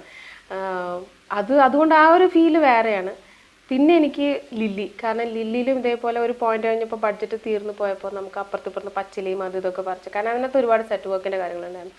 അന്ന് എൻ്റെ കൂടെ നിന്ന കുറേ പേരുണ്ട്, ബിജുവേട്ടൻ, അങ്ങനെ കുറച്ച് പേരുണ്ട് ആർട്ടിൽ വർക്ക് ചെയ്ത ആൾക്കാർ. ഇവരെല്ലാവരും അന്ന് മനസ്സറിഞ്ഞ് പണിയെടുക്കുക എന്ന് പറയില്ലേ, അങ്ങനെ കൂടെ നിന്ന് മനസ്സറിഞ്ഞ് പണിയെടുത്തുകൊണ്ട് പാതിരാത്രിയൊക്കെ പാമ്പൊക്കെ ഉണ്ട സൈഡിൽ കൂടെ കഴിഞ്ഞു പോകുന്നുണ്ട്. അങ്ങനെയൊക്കെ നിന്നിട്ടാണ് അവരവിടെ വർക്ക് ചെയ്തിട്ട് സെറ്റ് ചെയ്ത്. പക്ഷെ അത് സെറ്റാണെന്ന് പലർക്കും മനസ്സിലായിട്ടുണ്ടായിരുന്നില്ല. അങ്ങനെ ഒരു ഇതുണ്ടായിരുന്നു. പിന്നെ അതേപോലെ തന്നെ എനിക്ക് ഒരുപാട് ഇഷ്ടപ്പെട്ട ഒരു സിനിമയാണ് ശ്രുതി ശരണ്യം ഡയറക്റ്റ് ചെയ്ത ബി 32 മുതൽ 44. അത് ഇതേപോലെ തന്നെ അത് ശ്രുതി ഓപ്പോൾ എന്ന് ഞാൻ പറയാം. ശ്രുതി ഓപ്പോളിൻ്റെ എല്ലാം ഉണ്ട് മനസ്സിൽ, എന്താ വേണ്ടതെന്ന്. അപ്പോൾ നമ്മളിട്ട് അത് പറഞ്ഞിട്ട് അതിൽ നമുക്ക് എന്തൊക്കെ ആഡ് ചെയ്യാൻ പറ്റുമോ അത് ആഡ് ചെയ്യാനുള്ള ഫ്രീഡവും തരും. എന്നിട്ട് ഇങ്ങനെ ചെയ്താലോ, ഇന്ന കളേഴ്സ് യൂസ് ചെയ്താലോ, ഇങ്ങനെ ചെയ്താലോ എന്നൊക്കെ പറഞ്ഞ് ഓരോന്നും പറഞ്ഞ് അതിനും ബഡ്ജറ്റ് ഭയങ്കര കുറവായിരുന്നു, കാരണം കേരള സർക്കാരിൻ്റെ ഫണ്ടഡ് ആയിട്ടുള്ള പ്രോജക്റ്റ് ആയിരുന്നു. അതിനും ഇതേപോലെ ഒരുപാട് നമ്മൾ എഫേർട്ട് ഇട്ട് ചെയ്തൊരു പടമാണ്. അതോ നമുക്ക് വളരെ ഇങ്ങനെ ചുരുങ്ങിയ ഇതിൽ ചെയ്യേണ്ടി വന്നിട്ടുണ്ടെങ്കിലും ഒരുപാട് എഫേർട്ട് ഇട്ട് ചെയ്തതാണ്. പിന്നെ ഓപ്പറേഷൻ ചാവ അതുപോലെ തന്നെ എനിക്ക് ഒന്ന് എൻ്റെ കുറേ സുഹൃത്തുക്കളായിരുന്നു ചുറ്റിലുണ്ടായിരുന്നത്. തരുണിൻ്റെ ഫസ്റ്റ് ആഡൊക്കെ ഡയറക്റ്റ് ചെയ്തത് ഞാനായിരുന്നു. അപ്പോൾ അതേപോലെ എന്താ അതിനകത്തും ഇങ്ങനെ കുറേ ചെറിയ ചെറിയ എലമെന്റ്സ് എനിക്ക് എൻ്റെ സൈഡിൽ നിന്ന് ആഡ് ചെയ്യാൻ പറ്റിയിട്ടുണ്ടായിരുന്നു. ഇപ്പോൾ അത് ചില സ്ഥലങ്ങളിൽ മെൻഷൻ ചെയ്ത് കാണുമ്പോൾ നമുക്ക് അതിലേറെ സന്തോഷമാണ്. നമ്മൾ എന്താ ഇപ്പം ഞാൻ അവിടെ എൻ്റെ ബുക്സ്, അതായത് നമുക്ക് ബഡ്ജറ്റ് കുറവ് കാരണം ഞാൻ എൻ്റെ സ്വന്തം ബുക്സാണ് ഞാൻ അവിടെ കൊണ്ടുപോയിട്ട് വെച്ചത് പോലും പടത്തിന് വേണ്ടിയിട്ട്. അപ്പോൾ അതിനകത്തൊരു ബുക്ക് ഉണ്ടായിരുന്നു, പ്രെഡേറ്റർ എന്ന് പറയുന്നൊരു പുസ്തകം. ആ പുസ്തകം ഞാൻ ആ ലാസ്റ്റ് സീക്വൻസിൽ ഒരു സ്വിഗ്ഗിയുടെ ഒരു സ്വിഗ്ഗി അല്ല, ഒരു ഫുഡ് ഡെലിവറി ആപ്പിൻ്റെ ഒരു ഇതുണ്ടായിരുന്നു. അപ്പോൾ അതിനകത്ത് ഈ സ്ത്രീ വായിക്കുന്ന പുസ്തകം പ്രെഡേറ്റേഴ്സ് ആണ്. അപ്പോൾ അതിനകത്തും ഇതേപോലത്തെ ഒരു ഇതുണ്ട്, കണക്ഷൻ ഉണ്ട്, ഇങ്ങനെ ഒരാൾ വന്ന് കൊല്ലുന്ന ആ ഒരു സാധനം. അപ്പോൾ എനിക്ക് അത് കാരണം ആ പുസ്തകം അവിടെ വെക്കണം, ആ പേര് ഇവൻ പ്രിഡേറ്റർ എന്ന് പറഞ്ഞ ആ പേരടക്കം എനിക്ക് ഭയങ്കര സിഗ്നിഫിക്കൻ്റ് ആയിട്ട് തോന്നിയുണ്ട്. ആ പുസ്തകം തന്നെ ഞാൻ അവിടെ വെച്ചു. ആ പുസ്തകം ഫസ്റ്റ് ഷെഡ്യൂൾ കഴിഞ്ഞപ്പോൾ കുറച്ച് ഷൂട്ട് ചെയ്ത് കഴിഞ്ഞിട്ട് ഞങ്ങൾ കോയമ്പത്തൂർ ഷൂട്ട് ചെയ്തിട്ട് തിരിച്ച് വീണ്ടും ഈ അപ്പാർട്ട്മെൻറ്റ്സിലോട്ട് വരുമായിരുന്നു. അവിടെ പോയി തിരിച്ചു വന്നപ്പോൾ ഈ പുസ്തകത്തിൽ 3 എണ്ണം കാണുന്നില്ല, ഇതിനകത്ത് പ്രിഡേറ്ററും കാണുന്നില്ല. പിന്നീട് അവസാനം എന്താ പോയി പ്രിൻ്റ് ഔട്ടൊക്കെ എടുപ്പിച്ച് കൊണ്ടുവന്ന് ഞാൻ വെച്ചു, കാരണം എനിക്ക് ആ പുസ്തകം വേണമായിരുന്നു അവിടെ. അപ്പം അങ്ങനെ ചില കാര്യങ്ങൾ. അതേപോലെ തന്നെ ആ സിനിമയിൽ ഞാനും തരുണൊക്കെ സെറ്റിൽ വെച്ച് അടി ഉണ്ടാക്കിയിട്ട് ഒരുപാട്. കാരണം ഒരേ ലൊക്കേഷൻ കണ്ടുകൊണ്ടിരിക്കുന്ന സമയത്ത് തരുണിന് കുറച്ച് കഴിഞ്ഞപ്പോഴത്തേക്കും എന്തോ വല്ലാണ്ട് ബോറടിക്കുന്ന പോലെ ഫീൽ ചെയ്യുന്നു എന്നൊക്കെ ഉള്ളത്. പക്ഷെ നമ്മൾ ഉദ്ദേശിക്കുന്നത് അത് തന്നെയായിരുന്നു ശരിക്കും. പക്ഷെ അത് ആ സമയത്ത് പുള്ളിക്ക് ഒരുപാട് പ്രഷർ വരികയല്ലേ എല്ലാ സൈഡിലും. അപ്പം അത് പുള്ളിക്ക് അങ്ങനെ മനസ്സിലാവുന്നുണ്ടായിരുന്നില്ല. പിന്നീട് അതിൻ്റെ പേരിൽ ഞാൻ അടി ഉണ്ടാക്കിയിട്ടുണ്ടായിരുന്നു. എന്താണ് ഇപ്പോൾ ഒരു സർട്ടൻ സിറ്റുവേഷനിൽ എന്താ പറഞ്ഞു, ചുവരിലൊന്നുമില്ല എന്നൊക്കെയുള്ള രീതിയിൽ എന്തോ ആരോ വന്ന് പറഞ്ഞു. അപ്പോൾ ഞാൻ ചോദിച്ചാൽ എന്താ നിങ്ങൾക്ക് ബ്ലാങ്കായിട്ട് ചുവര് കിടന്ന് കഴിഞ്ഞാൽ നിങ്ങൾക്ക് അത് എടുക്കാൻ പറ്റില്ലേ? കാരണം അത്രയ്ക്ക് നിങ്ങൾക്ക് തോന്നുന്നുണ്ടോ നിങ്ങളുടെ സ്റ്റോറി വീക്കാന്ന്? കാരണം നമ്മുടെ ഈ ആർട്ട് ഡയറക്ഷൻ എന്ന് പറഞ്ഞു കഴിഞ്ഞാൽ ചുവര് നിറയെ ഫ്രെയിംസ് വെക്കലോ അല്ലെങ്കിൽ ഏതെങ്കിലും ഒരു കോർണർ കാണുമ്പോൾ ഇപ്പോൾ ആ കോർണറിൽ ഒന്നുമില്ല, ആ കോർണറിൽ എന്തെങ്കിലും വെക്കണം എന്ന് പറഞ്ഞിട്ട് അവിടെ വെക്കുകയോ, അതല്ല. ആ സിറ്റുവേഷനിൽ ആ ഒരു പെർട്ടിക്കുലർ ലൊക്കേഷനിൽ എന്താണോ വേണ്ടത്, അത് നമുക്ക് എന്താണോ തോന്നുന്നത് അതാണ് വെക്കേണ്ടത്. അപ്പം ഞാൻ ഇതിൻ്റെ റെഫറൻസ് മുഴുവൻ എടുത്തത് ഒറിജിനൽ സൈബർ സെല്ലിൽ പോയിട്ടാണ്. അപ്പോൾ അവിടെ കാണുന്ന കാര്യങ്ങളാണ് നമ്മൾ ഇതിനകത്തോട്ടേക്ക് അഡാപ്റ്റ് ചെയ്തിരിക്കുന്നത്. അവിടുത്തെ മണ്ടീൻ ആയിട്ടുള്ള ഒരു ലൈഫാണ് നമ്മൾ ഇങ്ങോട്ടേക്ക് എടുത്തിരിക്കുന്നത്. അപ്പോൾ അതങ്ങനെ തന്നെ വേണം. അപ്പോൾ ഇതിനകത്ത് ഈ ഒരു പോയിന്റിൽ എന്താ പറയുക, ബ്ലാങ്ക് ഫ്രെയിം ആണെന്നൊക്കെ പറഞ്ഞ സമയത്ത് ഞാൻ DOP എൻ്റെ വളരെ അടുത്ത സുഹൃത്താണ് ഫൈസ്. അപ്പോൾ ഞാൻ അവൻ്റെ അടുത്ത് വെച്ചിട്ട് നിനക്ക് എന്താ അങ്ങനത്തെ ഒരു ഫ്രെയിം വയ്ക്കുന്നതിന് നിനക്ക് ബുദ്ധിമുട്ടുണ്ടോ? ഇല്ല, ഒരു ബുദ്ധിമുട്ടില്ല, കമാണ്ട് എന്ന് പറഞ്ഞിട്ട് നേരെ പോയി എന്നിട്ട് ക്യാമറ ഓക്കെ എന്ന് പറഞ്ഞിട്ട് പോയി തുടങ്ങി. അപ്പോൾ അത് ചിലവർക്ക് അങ്ങനെയാണ്, എന്തോ ആ ഒരു വോള് കാണുമ്പോഴേക്കും അവിടെ എന്തെങ്കിലും വെക്കണം. പക്ഷെ വളരെ ഇൻട്രസ്റ്റിംഗ് ആയിട്ടുള്ള ആക്ടർ അതിൻ്റെ ഫ്രണ്ടിലുണ്ട്, അതിലും ഇൻട്രസ്റ്റിംഗ് ആയിട്ടുള്ള ഡയലോഗ്സ് ഉണ്ട്. പിന്നെ എന്താണ് പ്രശ്നം? നമ്മൾ എല്ലായിടത്തും കുത്തി നിറക്കേണ്ട ഒന്നല്ല ആർട്ട് ഡയറക്ഷൻ. ചിലപ്പോൾ മിനിമലായിട്ട് ചെയ്യുന്നതായിരിക്കും അതിൻ്റെ ബ്യൂട്ടി. എന്താണോ ആ സ്റ്റോറിയും സിറ്റുവേഷൻസും ഡിമാൻഡ് ചെയ്യുന്നത് അത് കൊടുക്കാന്നല്ലേ. ഇപ്പൊ നമ്മളിങ്ങനെ നിൽക്കുന്ന ഒരു സിറ്റുവേഷൻ വേറൊരു ഇതുകൂടിയുണ്ട്. അതായത് എനിക്ക് ഏറ്റവും കൂടുതൽ വർക്ക് ചെയ്യാൻ ഇഷ്ടം അനൂപ് മേനോന്റെ സിനിമകളിലാണ്. അതിൻ്റെ റീസൺ എന്താ വെച്ച് കഴിഞ്ഞാൽ, ഓൾറെഡി നമുക്ക് എന്താ ഇപ്പം ചില സിറ്റുവേഷൻസിൽ മാത്രം അനൂപേട്ടൻ പറയും എനിക്ക് ഇന്ന് രാവിലെ മറ്റേത് വേണം, നാളെ രാവിലെ മറ്റേത് വേണം എന്നൊക്കെ പറയെങ്കിലും ഒട്ടുമിക്ക സമയത്ത് ഭയങ്കര റിലാക്സ്ഡ് ആണ് സെറ്റ്. അതായത് അദ്ദേഹം പറയുന്ന ഒരു ഐഡിയോളജി എന്താ വെച്ചാൽ, നമ്മൾ എന്തിനാണ് സിനിമ ചെയ്യുന്നത്? നമ്മുടെ ഹാപ്പിനെസ്സിന് വേണ്ടിയല്ലേ. അപ്പം നമ്മൾ ചത്ത് കിടന്നിട്ട് പടന്നിട്ട് എന്ത് ചെയ്യാനാ?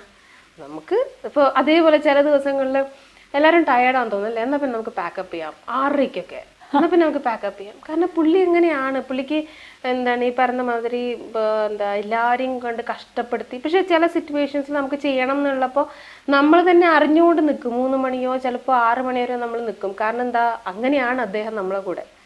അപ്പം അത് കാരണം അദ്ദേഹത്തിൻ്റെ പ്രോജക്ട്സിൽ വർക്ക് ചെയ്യാൻ എനിക്ക് ഭയങ്കര ഒരു താല്പര്യം. അതേപോലെ ആർട്ടിനെ ഒരുപാട് അപ്രീഷിയേറ്റ് ചെയ്യുന്ന ഒരാളാണ്. അപ്പോൾ അത് വർക്കിൽ നമുക്ക് റിഫ്ലക്റ്റ് ചെയ്യാൻ പറ്റും.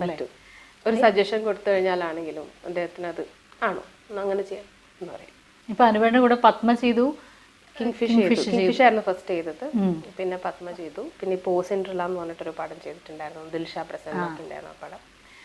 ഇപ്പോൾ വരുന്ന പ്രോജക്റ്റിൽ അദ്ദേഹം ആർട്ട് ഡയറക്ടറായിട്ട് വെക്കുന്നുള്ളതാണ് എൻ്റെ പ്രതീക്ഷ. അതെ. പിന്നെ ഇപ്പോഴത്തെ ഒരു സിനാരിയോയിൽ ആർട്ട് ഡയറക്ഷനാണ് ഇങ്ങനെ കയറി നിൽക്കണം സംസാരങ്ങളിലൊക്കെ. അപ്പോൾ ഞാൻ വെറുതെ ഒരു കൗതുകത്തിന് ചോദിക്കുകയാണ്, അങ്ങനെ ഒരു ചലഞ്ചിങ് വർക്ക് വരുന്നു എന്ന് വയ്ക്കുക. അപ്പോൾ ഈ ദുന്ദു എന്ന് പറയുന്ന സ്ത്രീ കലാ സംവിധായികയുടെ അതിനോടുള്ള അപ്രോച്ച്, അപ്പം ഞാൻ പറയുകയാണ് ഇങ്ങനെ ഒരു ഇതാണ് ദുന്ദു, ഇത് ചെയ്യണം, ഭയങ്കര ചലഞ്ചാണ്. കാരണം നമ്മൾ സിനിമയെക്കുറിച്ച് കൂടുതൽ സംസാരിക്കുമ്പോൾ ഒക്കെ ആർട്ടിനെ കുറിച്ച് സംസാരിക്കുന്ന പോലെ അതെങ്ങനെയായിരിക്കും? Will you take it or not? ആ ഒരു ചോദ്യത്തിന് ഇൻട്രസ്റ്റിംഗ് ആയിട്ടുള്ള ഒരു ഉത്തരമാണ് ശരിക്കും. എന്ന് വെച്ച് കഴിഞ്ഞാൽ അത്തരം ഒരു സിനിമ എന്നിലോട്ടേക്ക് വരിക എന്ന് പറയുന്നത് എനിക്ക് 100-10% ചാൻസ് ഉള്ളൂ. അതിൻ്റെ റീസൺ എന്താ വെച്ച് കഴിഞ്ഞാൽ എപ്പോഴും നമുക്ക്, ഞാൻ പറഞ്ഞല്ലോ, തട്ടിയാണ് പടങ്ങൾ നമുക്ക് വരിക. എന്നുവെച്ചാൽ എന്നാ പിന്നെ ദുന്ദുനെ വിളിക്കാം, അങ്ങനെയാണോ? ദുന്ദുനെ വിളിക്കാം അങ്ങനെ, കാരണം അത്രയല്ലേ ഉള്ളൂ എന്നുള്ള രീതിയിൽ. ഇതിന് ഒരു പോസിറ്റീവായിട്ടുള്ളൊരു കാര്യം കൂടി ഉണ്ട്, അത് ഞാൻ പറയാം, ഏറ്റവും എൻഡിൽ പറയാം. ബട്ട് ഇതിൻ്റെ നെഗറ്റീവ് എന്താണെന്ന് വെച്ച് കഴിഞ്ഞാൽ ഇത്തരം പടം എനിക്ക് വരിക എന്ന് പറയുന്നത് വളരെ ചാലഞ്ചിങ് ആയിട്ടുള്ളൊരു കാര്യമാണ്. ഫസ്റ്റ് ഓഫ് ഓൾ, ചെറിയ ബഡ്ജറ്റിലുള്ള പടങ്ങളായിരിക്കും മിക്കവാറും എനിക്ക് വരുന്നത്. വലിയ ബഡ്ജറ്റിലുള്ള പടം, ഇപ്പം എനിക്കിപ്പോൾ ഈ പറഞ്ഞ പോലെ 4 കോടി രൂപ തന്നിട്ട് പറയാണ് ഒരു സെറ്റ് ഉണ്ടാക്കൂ, ഇന്ന രീതിയിലുള്ള സെറ്റ് ഉണ്ടാക്കും എന്ന് പറയുമ്പോൾ അജയൻ സർ ചെയ്തത് വളരെ ബ്യൂട്ടിഫുൾ ആയിട്ടാണ് ചെയ്തതെന്ന് വിചാരിച്ചിട്ട് ഞാൻ പറഞ്ഞില്ല ഞാൻ അതിൽ നന്നായി ചെയ്യും എന്നല്ല ഞാൻ പറയുന്നത്. പക്ഷേ എന്താണ്, എനിക്കറിയാം എനിക്കതിനുള്ള കേപ്പബിലിറ്റീസ് ഉണ്ട് എന്നുള്ളതും. അതേപോലെ തന്നെ മലയാളത്തിൽ എത്ര ടാലൻറ്റഡ് ആയിട്ടുള്ള ആൾക്കാരാണെന്നറിയോ ആർട്ടിൽ വർക്ക് ചെയ്യുന്നത്, ഒരുപാട് പേരാണ്. എന്ന് വെച്ചാൽ ഡമ്മി ആർട്ടിസ്റ്റോ അല്ലെങ്കിൽ ഇത്തരം സെറ്റ് വർക്ക് ചെയ്യുന്ന ആളുകൾ എന്നൊക്കെ പറഞ്ഞു കഴിഞ്ഞാൽ അത്രയ്ക്ക് ബ്യൂട്ടിഫുൾ ആയിട്ടുള്ള കുറേ പേരുണ്ട്. അവർ തമിഴിൽ നിന്നും അവരെ വന്നിട്ട് വിളിക്കും, കാരണം അത്രയ്ക്കും ടാലൻറ്റഡ് ആയിട്ടുള്ള ആൾക്കാരാണ് കേരളത്തിൽ മലയാളത്തിലുള്ളത്. അപ്പോൾ എനിക്ക് അവരെയൊക്കെ കൂട്ടിക്കൊണ്ട് വന്ന് എനിക്ക് ചെയ്യാൻ പറ്റും, ചെയ്യാൻ പറ്റില്ല എന്നല്ല. അപ്പോൾ അദ്ദേഹം ചെയ്ത അത്രയും ഒരു മികച്ച രീതിയിൽ ചെയ്യാൻ പറ്റുമെന്ന് വെച്ച് കഴിഞ്ഞാൽ ഞാൻ അതിൻ്റെ മാക്സിമം എൻ്റെ 100% ഇട്ട് ഞാൻ ശ്രമിക്കുകയും ചെയ്യും. പക്ഷേ അത്തരം സിനിമകൾ എന്നിലോട്ടേക്ക് വരിക എന്ന് പറയുന്നത് ഞാൻ പറഞ്ഞതുപോലെ വളരെ ഒരു ചെറിയ ശതമാനമാണ്. റീസൺ ഇതാണ്, ആദ്യമേ എല്ലാവർക്കും വേണ്ടത് വലിയ വലിയ പേരുകളാണ്. ആ വലിയ വലിയ പേരുകൾ നടക്കുന്നില്ലെങ്കിൽ മാത്രമേ ചെറിയ ചെറിയ പേരുകളിലോട്ടേക്ക് പോവുള്ളൂ. ഇനി ചെറിയ ചെറിയ പേരുകളിലോട്ടേക്ക് പോകുന്ന സിനിമകൾ ഒട്ടുമിക്കതും ചെറിയ ബഡ്ജറ്റിലുള്ളതായിരിക്കും. ഈ ചെറിയ ബഡ്ജറ്റിൽ നിന്നുകൊണ്ട് ഇന്ന് നമുക്ക് ചെയ്യാൻ പറ്റുന്ന കാര്യങ്ങൾ വളരെ ചെറുതാണ്. ഈ നമ്മുടെ രൂപയുടെ മൂല്യം വളരെ കുറഞ്ഞു എന്നുള്ള കാര്യം പലർക്കും ഇപ്പോഴും അറിയില്ല. പണ്ട് നമുക്ക് ഇപ്പോൾ 5 രൂപയ്ക്ക് ചായ കിട്ടുന്ന സിറ്റുവേഷനിലല്ലല്ലോ ഇന്ന് 20 രൂപയാണ് ഒരു ചായക്ക്. അപ്പോൾ അത് എന്തുമാത്രം മൂല്യം ഇടിഞ്ഞിട്ടുണ്ട്, അത് പക്ഷെ ആർക്കും അറിയേണ്ട കാര്യമില്ല. ഇവിടെ ആർട്ടിൽ വർക്ക് ചെയ്യുന്ന ആളുകളുടെ പേയ്മെൻറ്റ് ഇൻക്രീസ് വരുന്നില്ല, അതായത് ഇപ്പം ബാറ്റയിൽ ഇൻക്രീസ് ആയിട്ട് ലൈക്ക് ഒരു ഇൻക്രിമിനേഷൻ ഒരു ഇത് വരുന്നില്ല, എന്താ പറയുക, ഒരു വളരെ ചെറിയൊരു പെർസെൻറ്റേജ് മാത്രമായിരിക്കും അവർക്കൊരു ഇത് കിട്ടുക. അല്ലാതെ ബാക്കിയുള്ള ഏത് ഇൻഡസ്ട്രീനെ കമ്പയർ ചെയ്ത് കഴിഞ്ഞാലും നമ്മൾ വർക്ക് ചെയ്യുന്നത് പിച്ചക്കാശിനാണെന്നുള്ള രീതിയിലാണ്. 16 മണിക്കൂർ വർക്ക് ചെയ്യുക, എന്നിട്ട് നമുക്ക് കിട്ടുന്ന ഇത്രയേ ഉള്ളൂ. അത് ഭയങ്കര മോശം കാര്യമല്ലേ? കാരണം ഡിസ്ക്രിമിനേഷൻസ് ഉണ്ടോ ഈ മെയിൽ? പാർട്ടിന്റെ കേസിൽ ഡിസ്ക്രിമിനേഷൻ ഒരേപോലെ തന്നെ. എന്റെ റെമ്യൂണറേഷൻ ഞാൻ പറയുന്ന കേസിൽ മാത്രമേ ആ ഒരു പ്രശ്നം വരാറുള്ളൂ, അല്ലാതെ അവരുടെ പാർട്ടിയില് ഫീമെയിൽ അസോസിയേഷൻ അസോസിയേഷൻ വളരെ സ്ട്രോങ് ആണ് ഇപ്പോൾ. അപ്പൊ അതുകൊണ്ട് തന്നെ അവർ പറഞ്ഞതിനനുസരിച്ച് നമുക്ക് അങ്ങനെ എന്തെങ്കിലും ഒരു പ്രോബ്ലം ഉണ്ടെങ്കിൽ അത് അവർ സോർട്ട് ചെയ്യും. ബട്ട് എന്നാൽ പോലും ഈ ആണിനും പെണ്ണിനും കിട്ടുന്നത് വളരെ തുച്ഛമായ എമൗണ്ടാണ്. അത് നമുക്ക് പാഷൻ ഉണ്ട്, നമുക്ക് സിനിമ ഒരുപാട് ഇഷ്ടമാണെന്നുള്ളത് കൊണ്ട് അതിനെ മുതലെടുക്കുന്ന ഒരു രീതിയിലോട്ടേക്കാണ് ശരിക്കും പോകുന്നത്. പക്ഷെ നമുക്കതിന് എന്താ പറയുക, കുറ്റം പറയാനും പറ്റില്ല. കാരണം ഇപ്പം ഒരു പടം റിലീസ് ചെയ്യുന്നു, ഈ പടം കാണുന്ന വിഭാഗം എന്ന് പറഞ്ഞാൽ ഈ മലയാളികൾ മാത്രമാണ്. 1-2 പടങ്ങളാണ് ചിലപ്പോൾ വലിയൊരു ക്യാൻവാസിലോട്ടേക്ക് പോകുന്നത്. അതും പിന്നെയും എന്താ പറയുക, ഭയങ്കരമായിട്ടുള്ള ഹൈപ്പ് വരുമ്പോൾ മഞ്ഞുമൽ ബോയ്സ് ആയിക്കഴിഞ്ഞാൽ അങ്ങനെയൊക്കെ വരുന്നത് മാത്രമേ പോവുള്ളൂ. അല്ലാത്ത സിനിമകളൊക്കെ ഈ പറയുന്ന മുതൽ മുടക്ക് തിരിച്ചു കിട്ടണമല്ലോ ഈ പ്രൊഡ്യൂസേഴ്സിന്. അവരെന്ത് ചെയ്യും? അതും ഒരു പോയിന്റാണ്. ആക്ടേഴ്സിൻ്റെ റെമ്യൂണറേഷൻ കുറയുന്നില്ലല്ലോ ഒരിക്കലും. അത് ഒരു വലിയൊരു തുക അതിന് വേണ്ടി മാത്രം പോകും. 50% സ്കൂസ് അങ്ങനെയാണ് പോകുന്നത്. അപ്പം നമുക്ക് പ്രൊഡക്ഷനിലാണെങ്കിലും ഇപ്പം നമുക്ക് ആർട്ടിൽ ബഡ്ജറ്റ് ആണെങ്കിലും വളരെ കുറവായിരിക്കും. നമുക്ക് കിട്ടുന്നതാണെങ്കിലും അത് നമ്മുടെ അടുത്താണ് കട്ട് ചെയ്ത് പോവുക. അവിടെ കട്ട് ചെയ്യില്ല, ഇവിടെയാണ് കട്ട് ചെയ്ത് പോവുക.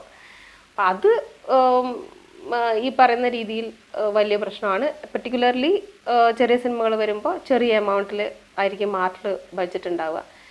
ബട്ട് ചില ഡയറക്ടേഴ്സ് ഉണ്ട്, ശ്രുതി ഒപ്പോൾ, അതേപോലെ ഉമ, അങ്ങനെയൊക്കെയുള്ള കുറച്ച് പേര്, അവർക്ക് അവരുടെ ടെക്നീഷ്യൻസിൽ അവർക്ക് കോംപ്രമൈസ് ചെയ്യാൻ താല്പര്യമില്ല.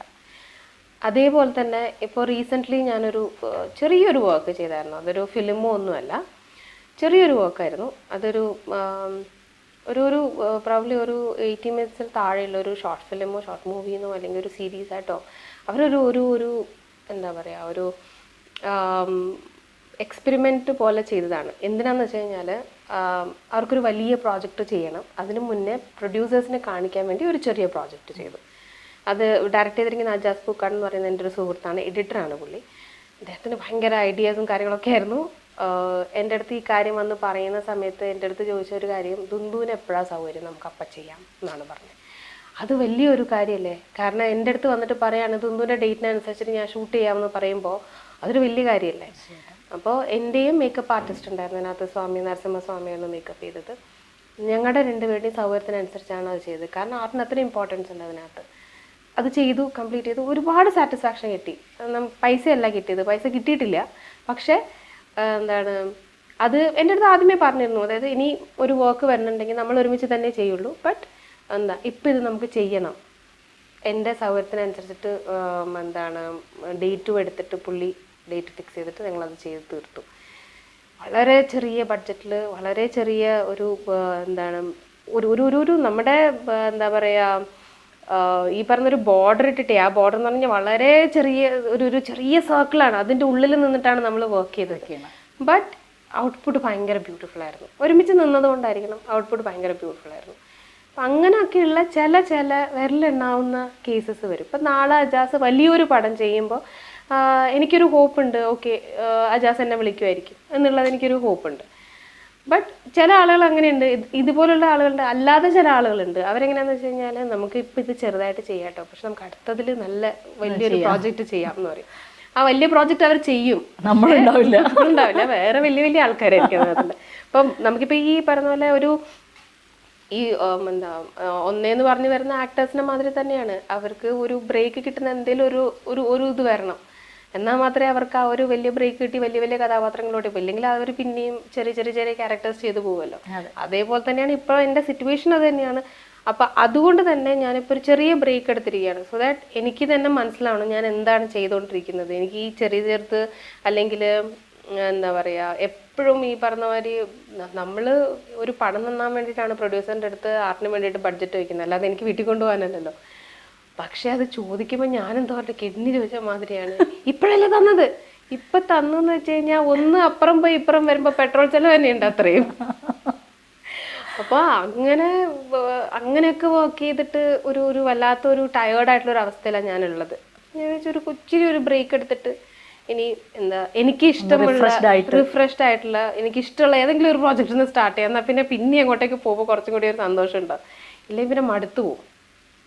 ഇപ്പോൾ ഇങ്ങനത്തെ സ്ട്രെസ്സുകളെ പിന്നെന്താ പറയുക, ഒന്ന് ബാലൻസ് ചെയ്ത് പോകാൻ വേണ്ടിയിട്ടാണോ അഭിനയിക്കില്ല? പത്മ കണ്ടിരുന്നു? കണ്ടിരുന്നു. എന്നെ കണ്ടിട്ടില്ല? ഞാൻ നന്നായി ചെയ്തു എന്നല്ലേ പറയൂ. പത്മയിൽ ഞാൻ ചെയ്തിട്ടുണ്ട്. കിങ്ഫിഷിലായിരുന്നു ഞാൻ ചെയ്തത്, ഫസ്റ്റ് ചെയ്തത് കിങ്ഫിഷിലായിരുന്നു. അത് എന്താ ഒരു ദിവസം പെട്ടെന്ന് ഞാൻ ആ ഡയറക്ഷനാണ് ചെയ്തുകൊണ്ടിരുന്നത്, ഒരു കുഴപ്പമില്ലാതെ പൊയ്ക്കൊണ്ടിരിക്കുകയായിരുന്നു. ഒരു ദിവസം ഒരു ക്യാരക്ടർ ചെയ്യാൻ വേണ്ടിയിട്ട്, അതിനകത്തൊരു ഒരു ക്യാരക്ടർ ഉണ്ടായിരുന്നു, ഒരു ജേർണലിസ്റ്റിൻ്റെ ഒരു ക്യാരക്ടർ ഉണ്ടായിരുന്നു. അത് ചെയ്യാൻ വേണ്ടിയിട്ട് 2-3 പേരൊക്കെ വിളിച്ചു വെച്ചപ്പോൾ അവിടെ ഡേറ്റ് എന്തോ, അപ്പോൾ അനുപണ്ട് പിറ്റേ ദിവസം തന്നെ സ്റ്റാർട്ട് ചെയ്യണം. അപ്പോൾ അതിന് ഡേറ്റ് ഒന്ന് ശരിയാവാണ്ടിരുന്ന സമയത്ത് ഇങ്ങനെ നോക്കി എന്നെ, എന്നിട്ടൊന്ന് ആ ഡയലോഗ് നീ ഒന്ന് പറഞ്ഞേന്ന് പറഞ്ഞു. ഞാൻ ആ ഡയലോഗ് പറഞ്ഞു. നാളെ കോസ്റ്റ്യൂംസ് എടുത്തിട്ട് വാട്ടോ. കോസ്റ്റ്യൂംസ് എടുത്തിട്ട് പിറ്റേ ദിവസം മുതൽ എനിക്കാണെങ്കിൽ ഇതിനപ്പുറം പേടിയുള്ള വേറൊരു കാര്യമില്ല. വേറെ ആര്, ഇപ്പം ഞാൻ ഓപ്പറേഷൻ ചാവൽ അഭിനയിച്ചിട്ടുണ്ട്. അതേപോലെ തന്നെ ഞാൻ ആക്ച്വലി അഭിനയിക്കാൻ എൻ്റെ സ്കൂൾ ടൈമിൽ ഞാൻ നാടകത്തിലൊക്കെ ഉണ്ടായിരുന്നു. അതേപോലെ എന്താണ് നമ്മുടെ ഇപ്പം ഞാൻ വിഷ്വൽ കമ്മ്യൂണിക്കേഷൻ ആണല്ലോ പഠിച്ചത്. അപ്പോൾ ഒബ്വിയസ്ലി നമ്മൾ എന്തുമാത്രം ഷോർട്ട് ഫിലിംസ് ചെയ്തിട്ടുണ്ടാവണം. അപ്പം ഞങ്ങളൊക്കെ ആ സമയത്ത് വലിയ ആക്ടേഴ്സാണ്, വലിയ അന്നൊക്കെ ചെയ്ത് കൂട്ടി ഓരോന്നൊക്കെ കണ്ടു കഴിഞ്ഞാലുണ്ടല്ലോ. ഇപ്പം ചിലപ്പോൾ ചില ഫ്രണ്ട്സൊക്കെ പറയും, നീ വലിയ ആക്ടർ അങ്ങനെ ആയിട്ടുണ്ടെങ്കിൽ, അല്ലെങ്കിൽ നീ വലിയൊരു ആരെങ്കിലും ഒക്കെ ആയിട്ട് ഇത് ഓരോന്ന് എടുത്തിട്ട് ഇടുന്നു. ഞാൻ പറയും ദേവി, ചിലതൊക്കെ കാണുമ്പോൾ ക്രിഞ്ച് സാധനങ്ങളാണ് ചെയ്ത് വെച്ചിരിക്കുന്നത്. അപ്പോൾ ആ സമയത്തൊക്കെ അഭിനയിക്കുമായിരുന്നു. ഞാൻ സ്ഥിരം എൻ്റെ എന്താണ് ആര് വിളിച്ചു കഴിഞ്ഞാലും ഞാൻ അഭിനയിക്കാനും പോകും, ഞാൻ ഓഡിഷൻ ചെയ്യാൻ പോകും. കാരണം ക്ലാസ്സിലിരിക്കണ്ട, ബേസിക്കലി അതാണ് കാര്യം. ക്ലാസ്സിലിരിക്കണ്ട, ക്ലാസ്സിൽ നിന്ന് എങ്ങനെയൊക്കെ പുറത്ത് പോയി ഈ ലെക്ചേഴ്സ് കേൾക്കുന്നതിനേക്കാളും നല്ലത് പുറത്ത് പോയി വർക്ക് ചെയ്യുന്നത്. അപ്പം ഞാൻ എന്താ സീനിയേഴ്സിൻ്റെ ഷോർട്ട് ഫിലിംസ്, അതേപോലെ സീനിയേഴ്സ് ഡാൻസ് വീഡിയോ ചെയ്യുന്നുണ്ട്. ഓക്കെ വരാലോ, അങ്ങനെ പോകുന്നു. വാൾ പെയിൻറ്റ് ചെയ്യണോ, വൈ നോട്ട്, ഇങ്ങനെയുള്ള ഓരോരോ അതിനൊക്കെ നമുക്ക് എക്സ്ട്രാ പോയിന്റ്സ് കിട്ടും വിഷ്വൽ കമ്മ്യൂണിക്കേഷൻ ആയതുകൊണ്ട് തന്നെ. അപ്പോൾ പിന്നെ നമുക്ക് എന്താ പ്രശ്നം, പിന്നെ അറ്റൻഡൻസ് വേണ്ട ആ പെർസെൻറ്റേജ് മാത്രം ആക്കി വെച്ചിട്ട് നമ്മൾ ഈ ഓരോരോ പരിപാടിക്ക് ഇറങ്ങുക, ഇതാണ് നമ്മൾ ചെയ്യാറുള്ളത്. അപ്പോൾ അതുകൊണ്ട് താല്പര്യം, അഭിനയിക്കുന്നതിന് ഒരു പ്രശ്നമൊന്നും ഉണ്ടായിരുന്നില്ല. ഇവിടെ എൻ്റെ അച്ഛനൊക്കെ അഭിനയിക്കും, അങ്ങനെ ആ ഒരു താല്പര്യം ഉണ്ടായിരുന്നു പണ്ടേ. അപ്പം ഇങ്ങനെ വന്നപ്പോൾ ഞാൻ നോക്കി കുഴപ്പമില്ല, ചെയ്യുന്നതിന് എനിക്ക് കുഴപ്പമൊന്നുമില്ല. പക്ഷെ അനൂപേട്ടനപ്പുറത്ത് ഇരിക്കുമ്പോൾ ഉണ്ടല്ലോ, അയ്യോ ഭയങ്കര പ്രശ്നമായിരുന്നു എനിക്കത്. കാരണം വേറെ ഒന്നുമല്ല, അദ്ദേഹത്തിനൊരു ഇതുണ്ട്, അദ്ദേഹത്തിൻ്റെ ഒരു ഒരു ആക്ടറെ കണ്ടു കഴിഞ്ഞാൽ പുള്ളിക്ക് ഒരു സ്കെയിലുണ്ട്. ആ സ്കെയിലിനകത്ത് വെച്ചിട്ട് പുള്ളി അത് ശ്രദ്ധിച്ചു കഴിഞ്ഞാൽ മനസ്സിലാവും. അനുപേട്ടൻ്റെ സിനിമകളിൽ ഉള്ള അഭിനയവും ബാക്കി പല സിനിമകളിലുള്ള ആളുകളുടെ അഭിനയം തമ്മിൽ നല്ല വ്യത്യാസമുണ്ട്. പുള്ളിക്ക് ഒരു മീറ്റർ ഉണ്ട്, ആ മീറ്ററിനനുസരിച്ചിട്ടാണ് ചെയ്യുക. ഞാനെപ്പോഴും പത്മ കണ്ടപ്പോൾ ഞാൻ വിചാരിച്ചൊരു കാര്യമുണ്ട്, ഇപ്പൊ സുരഭിയൊക്കെ ഒരു പക്ഷെ അനൂപേട്ടൻ അല്ലെങ്കിൽ മറ്റൊരാളാണെങ്കിൽ അങ്ങനെ ചിന്തിക്കുവോ എന്ന് ഞാൻ ആലോചിച്ചിട്ടുണ്ട്. കാരണം സുരഭി ഭയങ്കര, സുരഭിയുടെ ഒരു വ്യത്യസ്തമായ, സുരഭിക്ക് എന്നും പറയാതെ എല്ലാം ആ കുട്ടി അടിപൊളിയായിട്ടാണ് സുരഭി ചെയ്യുക. പക്ഷെ സ്റ്റിൽ ഈ പറഞ്ഞ പോലെ ഒരു എന്തോ ഒരു ഡിഫറൻസ് നമുക്ക് ഒരു ചെറിയ ചില മൈക്രോ എക്സ്പ്രഷൻസിനൊക്കെ പുള്ളി ഭയങ്കരമായിട്ട് വാല്യൂ കൊടുക്കും. നമ്മളിപ്പോ അതല്ലല്ലോ പറഞ്ഞത്. പത്മ കണ്ടിട്ടുണ്ടോന്ന് അതിനകത്ത് ഞാൻ അഭിനയിച്ചിട്ടുണ്ട് സാർ, കണ്ടിട്ട് മനസ്സിലായില്ല എന്ന് പറഞ്ഞത് എനിക്ക് വിഷമായി. അതിനകത്ത് സുരഭിയുടെ ഒരു സുഹൃത്തിന്റെ ഒരു കഥാപാത്രം അവസാനം പണി കൊടുക്കണ അത് ഞാനാണ്. റിയലി അതിനകത്ത് ആക്ച്വലി ഞാൻ 3 ക്യാരക്ടേഴ്സാണ് ചെയ്തത്. ഏറ്റവും അവസാനം നടന്നു പോകുന്നത് ഞാനാണ്. ക്യാരക്ടർ എന്ന് പറയാൻ പറ്റില്ല, പക്ഷെ ഒരു അപ്പിയറൻസ് ആയിരുന്നു. ഏറ്റവും അവസാനം നടന്നു പോകുന്നത് ഞാനാണ്. അതേപോലെ തന്നെ അതിൻ്റെ ഇടയിൽ ഒരു സീൻ കൂടി ഉണ്ടായിരുന്നു. അത് ഒരു മുസ്ലിം ക്യാരക്ടറാണ്. ആക്ച്വലി അത് ചെയ്യാനായിരുന്നു ഞാൻ അങ്ങോട്ടേക്ക് പോയത്. അപ്പം അത് ചെയ്യാൻ വേണ്ടി ഞാൻ അവിടെ ചെന്നു. ഇപ്പോൾ അനുപേട്ടൻ പറഞ്ഞിങ്ങനെ ബുർക്ക ഇട്ടിട്ടാണ്, കണ്ണ് മാത്രം കാണുന്ന രീതിയിലായിരുന്നു. അപ്പം അങ്ങനെ ഇപ്പോൾ ഒരു ആക്ടറിനെ വിളിച്ചിട്ട് കണ്ണ് മാത്രം കാണിക്കാൻ പാടുള്ളൂ എന്ന് പറയുമ്പോൾ അവർക്ക് വിഷമാവില്ലേ? പ്രത്യേകിച്ച് അഭിനയിക്കാൻ താല്പര്യമായിട്ട് ഒന്ന് മുഖം കാണിക്കാൻ ആഗ്രഹമായിട്ടൊക്കെ വരുന്ന ഓരോരുത്തരുണ്ടാവും. അവരുടെ അടുത്ത് കണ്ണ് മാത്രമേ കാണുള്ളൂ എന്ന് പറഞ്ഞു കഴിഞ്ഞാൽ അവർക്കൊരു ഇതായിരിക്കുമല്ലോ. പിന്നെ അടുത്ത് വെച്ചു നീ മതിയായിരുന്നു എന്നൊക്കെ പറഞ്ഞു. ഞാൻ പറഞ്ഞു വരാലോ, എനിക്കെന്താ കുഴപ്പം.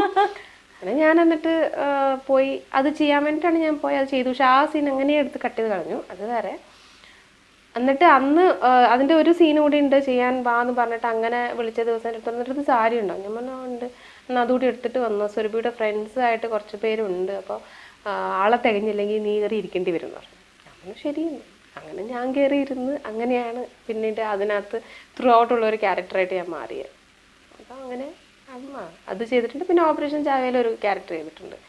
കണ്ടാണോ പണം? പിന്നെ അതിനകത്ത് ഈ നേഴ്സിന്റെ ഒരു ഇഷ്യൂ ആയിരുന്നില്ലേ, അതിനകത്ത് ഒരു സ്ത്രീ ലൈവ് പോകുന്നില്ലേ, അത് ഞാനാണ്. അപ്പൊ ഒരു നടിക്കം കലാസംവിധായകം എന്ന് പറയണമായിരുന്നു. ഞാൻ തുടക്കത്തിൽ പറഞ്ഞില്ലേ, വിട്ടു.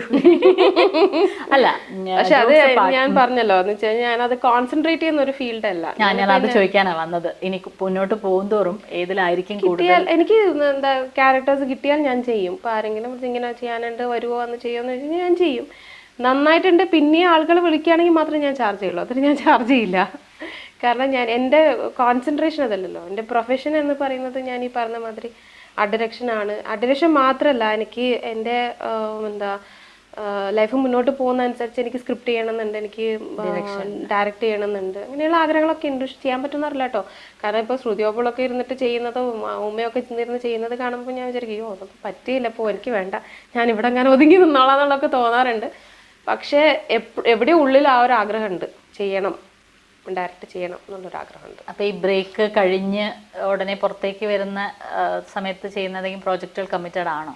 ഞാൻ ശ്രുതിയോപ്പോളുടെ തന്നെ അതാണ് ഞാൻ ഇങ്ങനെ ആലോചിക്കുന്നത്. കാരണം അതാകുമ്പോൾ എനിക്ക് കുറച്ചും കൂടി ഒരു റിഫ്രഷിങ് ആയിരിക്കും ഓപ്പോളുടെ കൂടെ വർക്ക് ചെയ്യുക. പിന്നെ അനുപേട്ടൻ്റെ വർക്ക് അടുത്ത് സ്റ്റാർട്ട് ചെയ്യും. അപ്പം അങ്ങനെ അത് സ്റ്റാർട്ട് ചെയ്ത് കഴിഞ്ഞാൽ ഒബ്വിയസ്ലി അതിലും ഉണ്ടാവും. കാരണം ഇവർ രണ്ടും എനിക്ക് കോൺസ്റ്റൻ്റ്ലി എനിക്കറിയാം. ഇവർ രണ്ടുപേരും വളരെ കംഫർട്ടബിൾ ആയിട്ടുള്ള 2 ഡയറക്ടേഴ്സാണ്. എനിക്ക് മനസ്സിലാവും, എനിക്ക് അവരുടെ ഐഡിയാസ് അറിയാം. അത് കാരണം അപ്പം നമുക്ക് പുതിയതായിട്ടൊരു ഡയറക്ടർ വരുന്ന സമയത്ത് നമുക്ക് അവരെ പഠിച്ചെടുക്കുക എന്ന് പറയുന്നതാണ് ആദ്യമായിട്ടുള്ള ഒരു കാര്യം. ഇപ്പോൾ എനിക്കിഷ്ടപ്പെട്ട കളേഴ്സ് ഇപ്പോൾ റാണിക്ക് ഇഷ്ടപ്പെടണമെന്നില്ലല്ലോ, എല്ലാം വ്യത്യസ്തമാണ്. നമ്മുടെ എല്ലാവരുടെയും ഐഡിയോളജി എല്ലാം വ്യത്യസ്തമാണ്. അപ്പോൾ അത് ആദ്യം പഠിച്ചെടുത്ത് കഴിഞ്ഞാൽ മാത്രമേ എനിക്കൊരു സജഷൻ വയ്ക്കാൻ പറ്റുള്ളൂ. ഫസ്റ്റ് നമ്മൾ അവരെ സ്റ്റഡി ചെയ്യുക എന്നുള്ളതാണ് വേണ്ടത്. ഇപ്പോൾ ഞാനിപ്പോൾ പറയുകയാണ്, എനിക്ക് ഇപ്പോൾ ഈ കിരീടവും ചെങ്കോലും എന്ന് പറയുന്ന പടം രണ്ടിനും എനിക്ക് 2 കളർ ടോണാണ്. കിരീടം എന്ന് പറഞ്ഞാൽ എൻ്റെ മനസ്സിലൊരു കൂൾ കളർ ടോൺ, അതായത് പച്ച, അതാണ്. അതേസമയം ചെങ്കോൽ എന്ന് പറയുമ്പോൾ എനിക്ക് കുറച്ചുകൂടി വാമറാണ്, ഒരു ഡെസേർട്ടഡ് ആയിട്ടുള്ളൊരു ഫീലാണ്. അതെനിക്ക് തോന്നുന്നു ആ പടം കാണുമ്പോഴും നമുക്കത് കിട്ടുന്നുണ്ട്. അപ്പോൾ എൻ്റെ മനസ്സിലത് അങ്ങനെയാണ്. പക്ഷെ ചിലപ്പോൾ ഉമ്മയ്ക്ക് പച്ചപ്പ് ഇഷ്ടമല്ല, ഉമ്മയ്ക്ക് ഇഷ്ടം കുറച്ചുകൂടി ബ്രൗൺസ്, ഡെസേർട്ട്സ്, ഇപ്പോൾ ഈ അങ്ങനെ ബെയർ ലാൻഡ്സ്, അതൊക്കെയാണ് ഉമ്മയുടെ മനസ്സിലുള്ളത്. ആ ഒരു കൂളർ ടൂണിലോട്ടേക്ക് പോകുന്നത് ഉമ്മയ്ക്ക് അത്ര ഇഷ്ടമല്ല.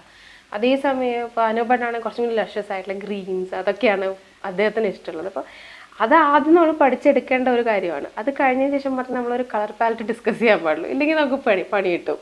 നമ്മൾ പറയുന്നത് നമുക്കിപ്പോൾ ഒരു സിറ്റുവേഷനിൽ എങ്ങനെ ഉണ്ടായിരുന്നു, DOP ഉണ്ടായിരുന്നു. അപ്പോൾ ഡയറക്ടറും ഞാനും സംസാരിച്ച സമയത്ത് ഞാനിങ്ങനെ പറഞ്ഞു നമുക്ക് ഈ ക്യാരക്ടർ ഇങ്ങനെ ഒരു അഭിജിത്ത് അശോക് എന്ന് പറഞ്ഞ ഒരു ഡയറക്ടർ ഉണ്ട്. അദ്ദേഹം ഇപ്പം പ്രണയം തുടരുന്നു എന്ന് പറഞ്ഞൊരു പടം ചെയ്തിട്ടുണ്ടായിരുന്നു. ഒരുപാട് അവാർഡ്സ് ഒക്കെ കിട്ടിയിട്ടുണ്ടായിരുന്നു. അപ്പോൾ അത് പുള്ളി വേറൊരു പ്രോജക്റ്റിന് വേണ്ടി എൻ്റെ അടുത്ത് ഡിസ്കസ് ചെയ്ത സമയത്ത് അദ്ദേഹത്തിൻ്റെ കളർ ടോൺ ഏകദേശം എനിക്ക് അറിയാം, കാരണം അഭിജിത്തുമായിട്ട് എനിക്ക് കുറേ നാളത്തെ പരിചയമുണ്ട്. അപ്പം ഇങ്ങനെ പറഞ്ഞു ഇങ്ങനെയുള്ള കളർ ടോൺസ് ഒക്കെ യൂസ് ചെയ്യാം, നമുക്ക് ഇങ്ങനെ കളേഴ്സ് വെച്ച് ചെയ്യാം, അത് ചെയ്യാമെന്നൊക്കെ പറഞ്ഞു. DOP വന്നപ്പോൾ DOPയുടെ മനസ്സിലുള്ള കളർ ടോൺസ് വേറെയാണ്, അദ്ദേഹത്തിൻ്റെ ആ ഒരു സ്പെക്ട്രം വേറെയാണ്. അപ്പോൾ പുള്ളി പറഞ്ഞു നമുക്ക് കൂടുതൽ ഓറഞ്ചസ് തന്നെ യെല്ലോസ് യൂസ് ചെയ്യാമല്ലോ. അപ്പം എനിക്ക് മനസ്സിലായി ഓക്കെ അപ്പം ഇതിനിടയ്ക്കിറന്ന് കളിക്കണം. അപ്പം അത് നമ്മൾ ആദ്യം അവരെ റീഡ് ചെയ്യണം. അങ്ങനെ ഒരു ചാലഞ്ച് ഉണ്ട് ഇതിനകത്ത്. എന്തായാലും ഇപ്പോൾ ഇനി വരുന്ന കുട്ടികളോട്, ഇപ്പോൾ പുതിയ ആൾക്കാർ ഇനിയും വരാൻ ആഗ്രഹിക്കണമെന്ന് വിചാരിക്കണം. ഇപ്പോൾ കുറച്ച് അത്യാവശ്യം എക്സ്പീരിയൻസും കൊണ്ടാണല്ലോ ഇരിക്കുന്നത്. എന്തായിരിക്കും പറയുക? ഇപ്പോൾ പുതിയ ഒരു ഫുൾ ഇൻഡിപെൻഡൻ്റ് ആയിട്ട് ഇതുപോലെ വരാൻ പെൺകുട്ടികൾ ആഗ്രഹിക്കുകയാണ്. കുറച്ച് പെൺകുട്ടികളുണ്ട് ഇപ്പോൾ ഓൾറെഡി. വലിയ നല്ല കാര്യമാണ്. എനിക്കൊന്നൊരു 8 പേര് ഉണ്ടെന്ന് തോന്നുന്നു ഫസ്റ്റിൽ ഇപ്പോൾ ആർട്ട് നമ്മുടെ ഡിപ്പാർട്ട്മെൻറ്റിൽ. എനിക്ക് പറയാനുള്ള ഒരു കാര്യം എന്താ വെച്ച് കഴിഞ്ഞാൽ ഇത് പട്ടിപ്പണിയാണ് ശരിക്കും വന്നു കഴിഞ്ഞ് കഴിഞ്ഞാൽ. കാരണം ഈ ഞാനിപ്പോൾ വന്ന സമയത്താണെങ്കിലും നല്ല കഷ്ടപ്പെടേണ്ടി വരും. നമുക്ക് അങ്ങനെയാണ്. ഇപ്പോൾ ഇതിനകത്ത് മനസ്സിലാക്കണമെങ്കിൽ പഠിക്കണമെങ്കിൽ നമുക്ക് കഷ്ടപ്പെട്ടേ പറ്റുള്ളൂ. അതായത് വന്നു കഴിഞ്ഞ ഉടനെ ഓക്കെ വരൂ, നീ ആ ഒരു കൗച്ച് എടുത്ത് വെക്കുക, ആ കൗച്ചിലോട്ടേക്ക് ഇന്ന കളറിലുള്ള കുഷൻസ് ഇട്ടോളൂ കേട്ടോ എന്നൊന്നും ആരും പറയാൻ വേണ്ടി പോകുന്നില്ല. അങ്ങനെയൊക്കെയുള്ള ആളുകൾ വന്നിട്ടുണ്ട്. എൻ്റെ കൂടെ തന്നെ അസിസ്റ്റൻ്റായിട്ട് ഫീമെയിൽസിന് ഞാൻ എടുത്തിട്ടുണ്ട്. എനിക്ക് ഭയങ്കര താല്പര്യമായിരുന്നു, കാരണം കളർ സെൻസ് കൂടുതലാണ്. ഇപ്പം ഇത് രണ്ട് മഞ്ഞയാണ്, നമുക്കിത് രണ്ട് മഞ്ഞയാണ്. പക്ഷെ ഒരു ആണിൻ്റെ കണ്ണിന്, ഒട്ടുമിക്ക ആണുങ്ങളുടെ കണ്ണിനും ഇത് ഒരൊറ്റ മഞ്ഞയാണ്. ആണ്, കറക്റ്റാണ്, സയന്റിഫിക്കലി അത് കറക്റ്റാണ്.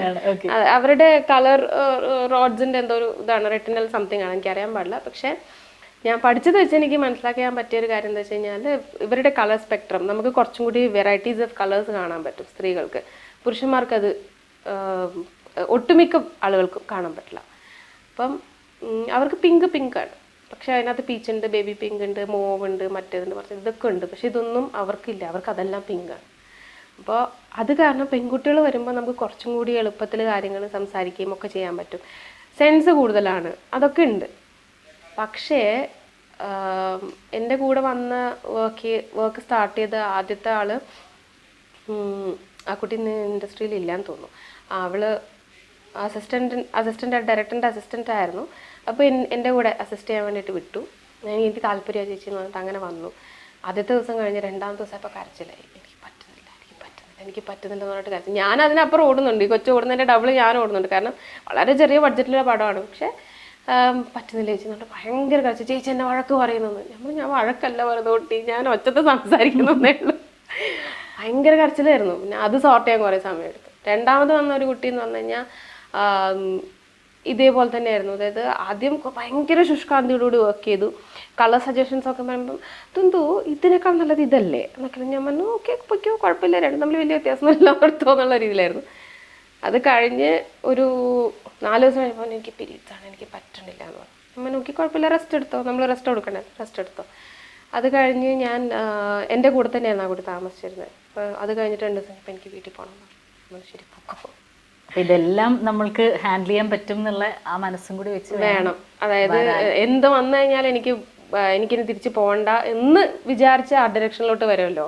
അതായത് ഈ സിനിമയിലോട്ടേക്ക് കയറാൻ ഇപ്പോൾ ഞാൻ പറഞ്ഞല്ലോ, സ്ത്രീകൾക്ക് പൊതുവിൽ എല്ലാം വൃത്തിയായി അടുക്കി ഒതുക്കി വെക്കുന്ന ഒരു സ്വഭാവം ഉള്ളത് കൊണ്ട് തന്നെ ഒട്ടുമിക്ക ആൾക്കാർക്ക് തോന്നുമാ ചെയ്യാവുന്നതാണല്ലോ എന്നുള്ളത്. അതല്ല പക്ഷെ ആ ഡയറക്ഷൻ. അതുകൊണ്ട് തന്നെ ഇപ്പം നമ്മളിപ്പോൾ ഇവിടെ ഒരു കുട്ടി വന്നു കഴിഞ്ഞാൽ എനിക്ക് ആർക്കിടെക്ചറിൽ താല്പര്യമുണ്ട്, ഞാനത് ചെയ്യുന്നു പറഞ്ഞ് വന്നു കഴിഞ്ഞ് കഴിഞ്ഞാലും ഞാൻ എൻ്റെ മനസ്സിൽ ആദ്യം വരുന്നൊരു കാര്യം വെച്ച് കഴിഞ്ഞാൽ ഇത് നിങ്ങൾ വിചാരിക്കുന്നതല്ല, ഇത് ഒരുപാടാണ്. നിങ്ങളിപ്പം വിചാരിക്കുന്ന പോലെ നാളെ വന്നോണ്ട് നിങ്ങളെ കൊണ്ട് സ്കെച്ച് ചെയ്യിപ്പിച്ചിട്ട് അങ്ങനെയല്ല ചെയ്യിപ്പിക്കുക. കാരണം നിങ്ങൾക്ക് ഇതിനെക്കുറിച്ച് അറിയില്ലല്ലോ. അപ്പോൾ ഇതിൻ്റെ അകത്ത് വന്ന് സെറ്റിൽ നിൽക്കണം. ചിലപ്പോൾ ഒരു 4-5 ദിവസം വെറുതെ ചെടിക്ക് സ്പ്രേ അടിക്കലായിരിക്കും നിങ്ങളുടെ തൊഴിൽ. തുരു എല്ലാ ഷോട്ടിലും സ്പ്രേ അടിക്കലായിരിക്കും, ചിലപ്പോൾ ഗ്ലാസ് ക്ലീൻ ചെയ്യലായിരിക്കും, ഇങ്ങനെയൊക്കെ ആയിരിക്കും. ചിലപ്പോൾ തറ തുടയ്ക്കലായിരിക്കും. പക്ഷേ ഷോട്ടിൻ്റെ സമയത്ത്, അല്ലാത്ത സമയത്തല്ല.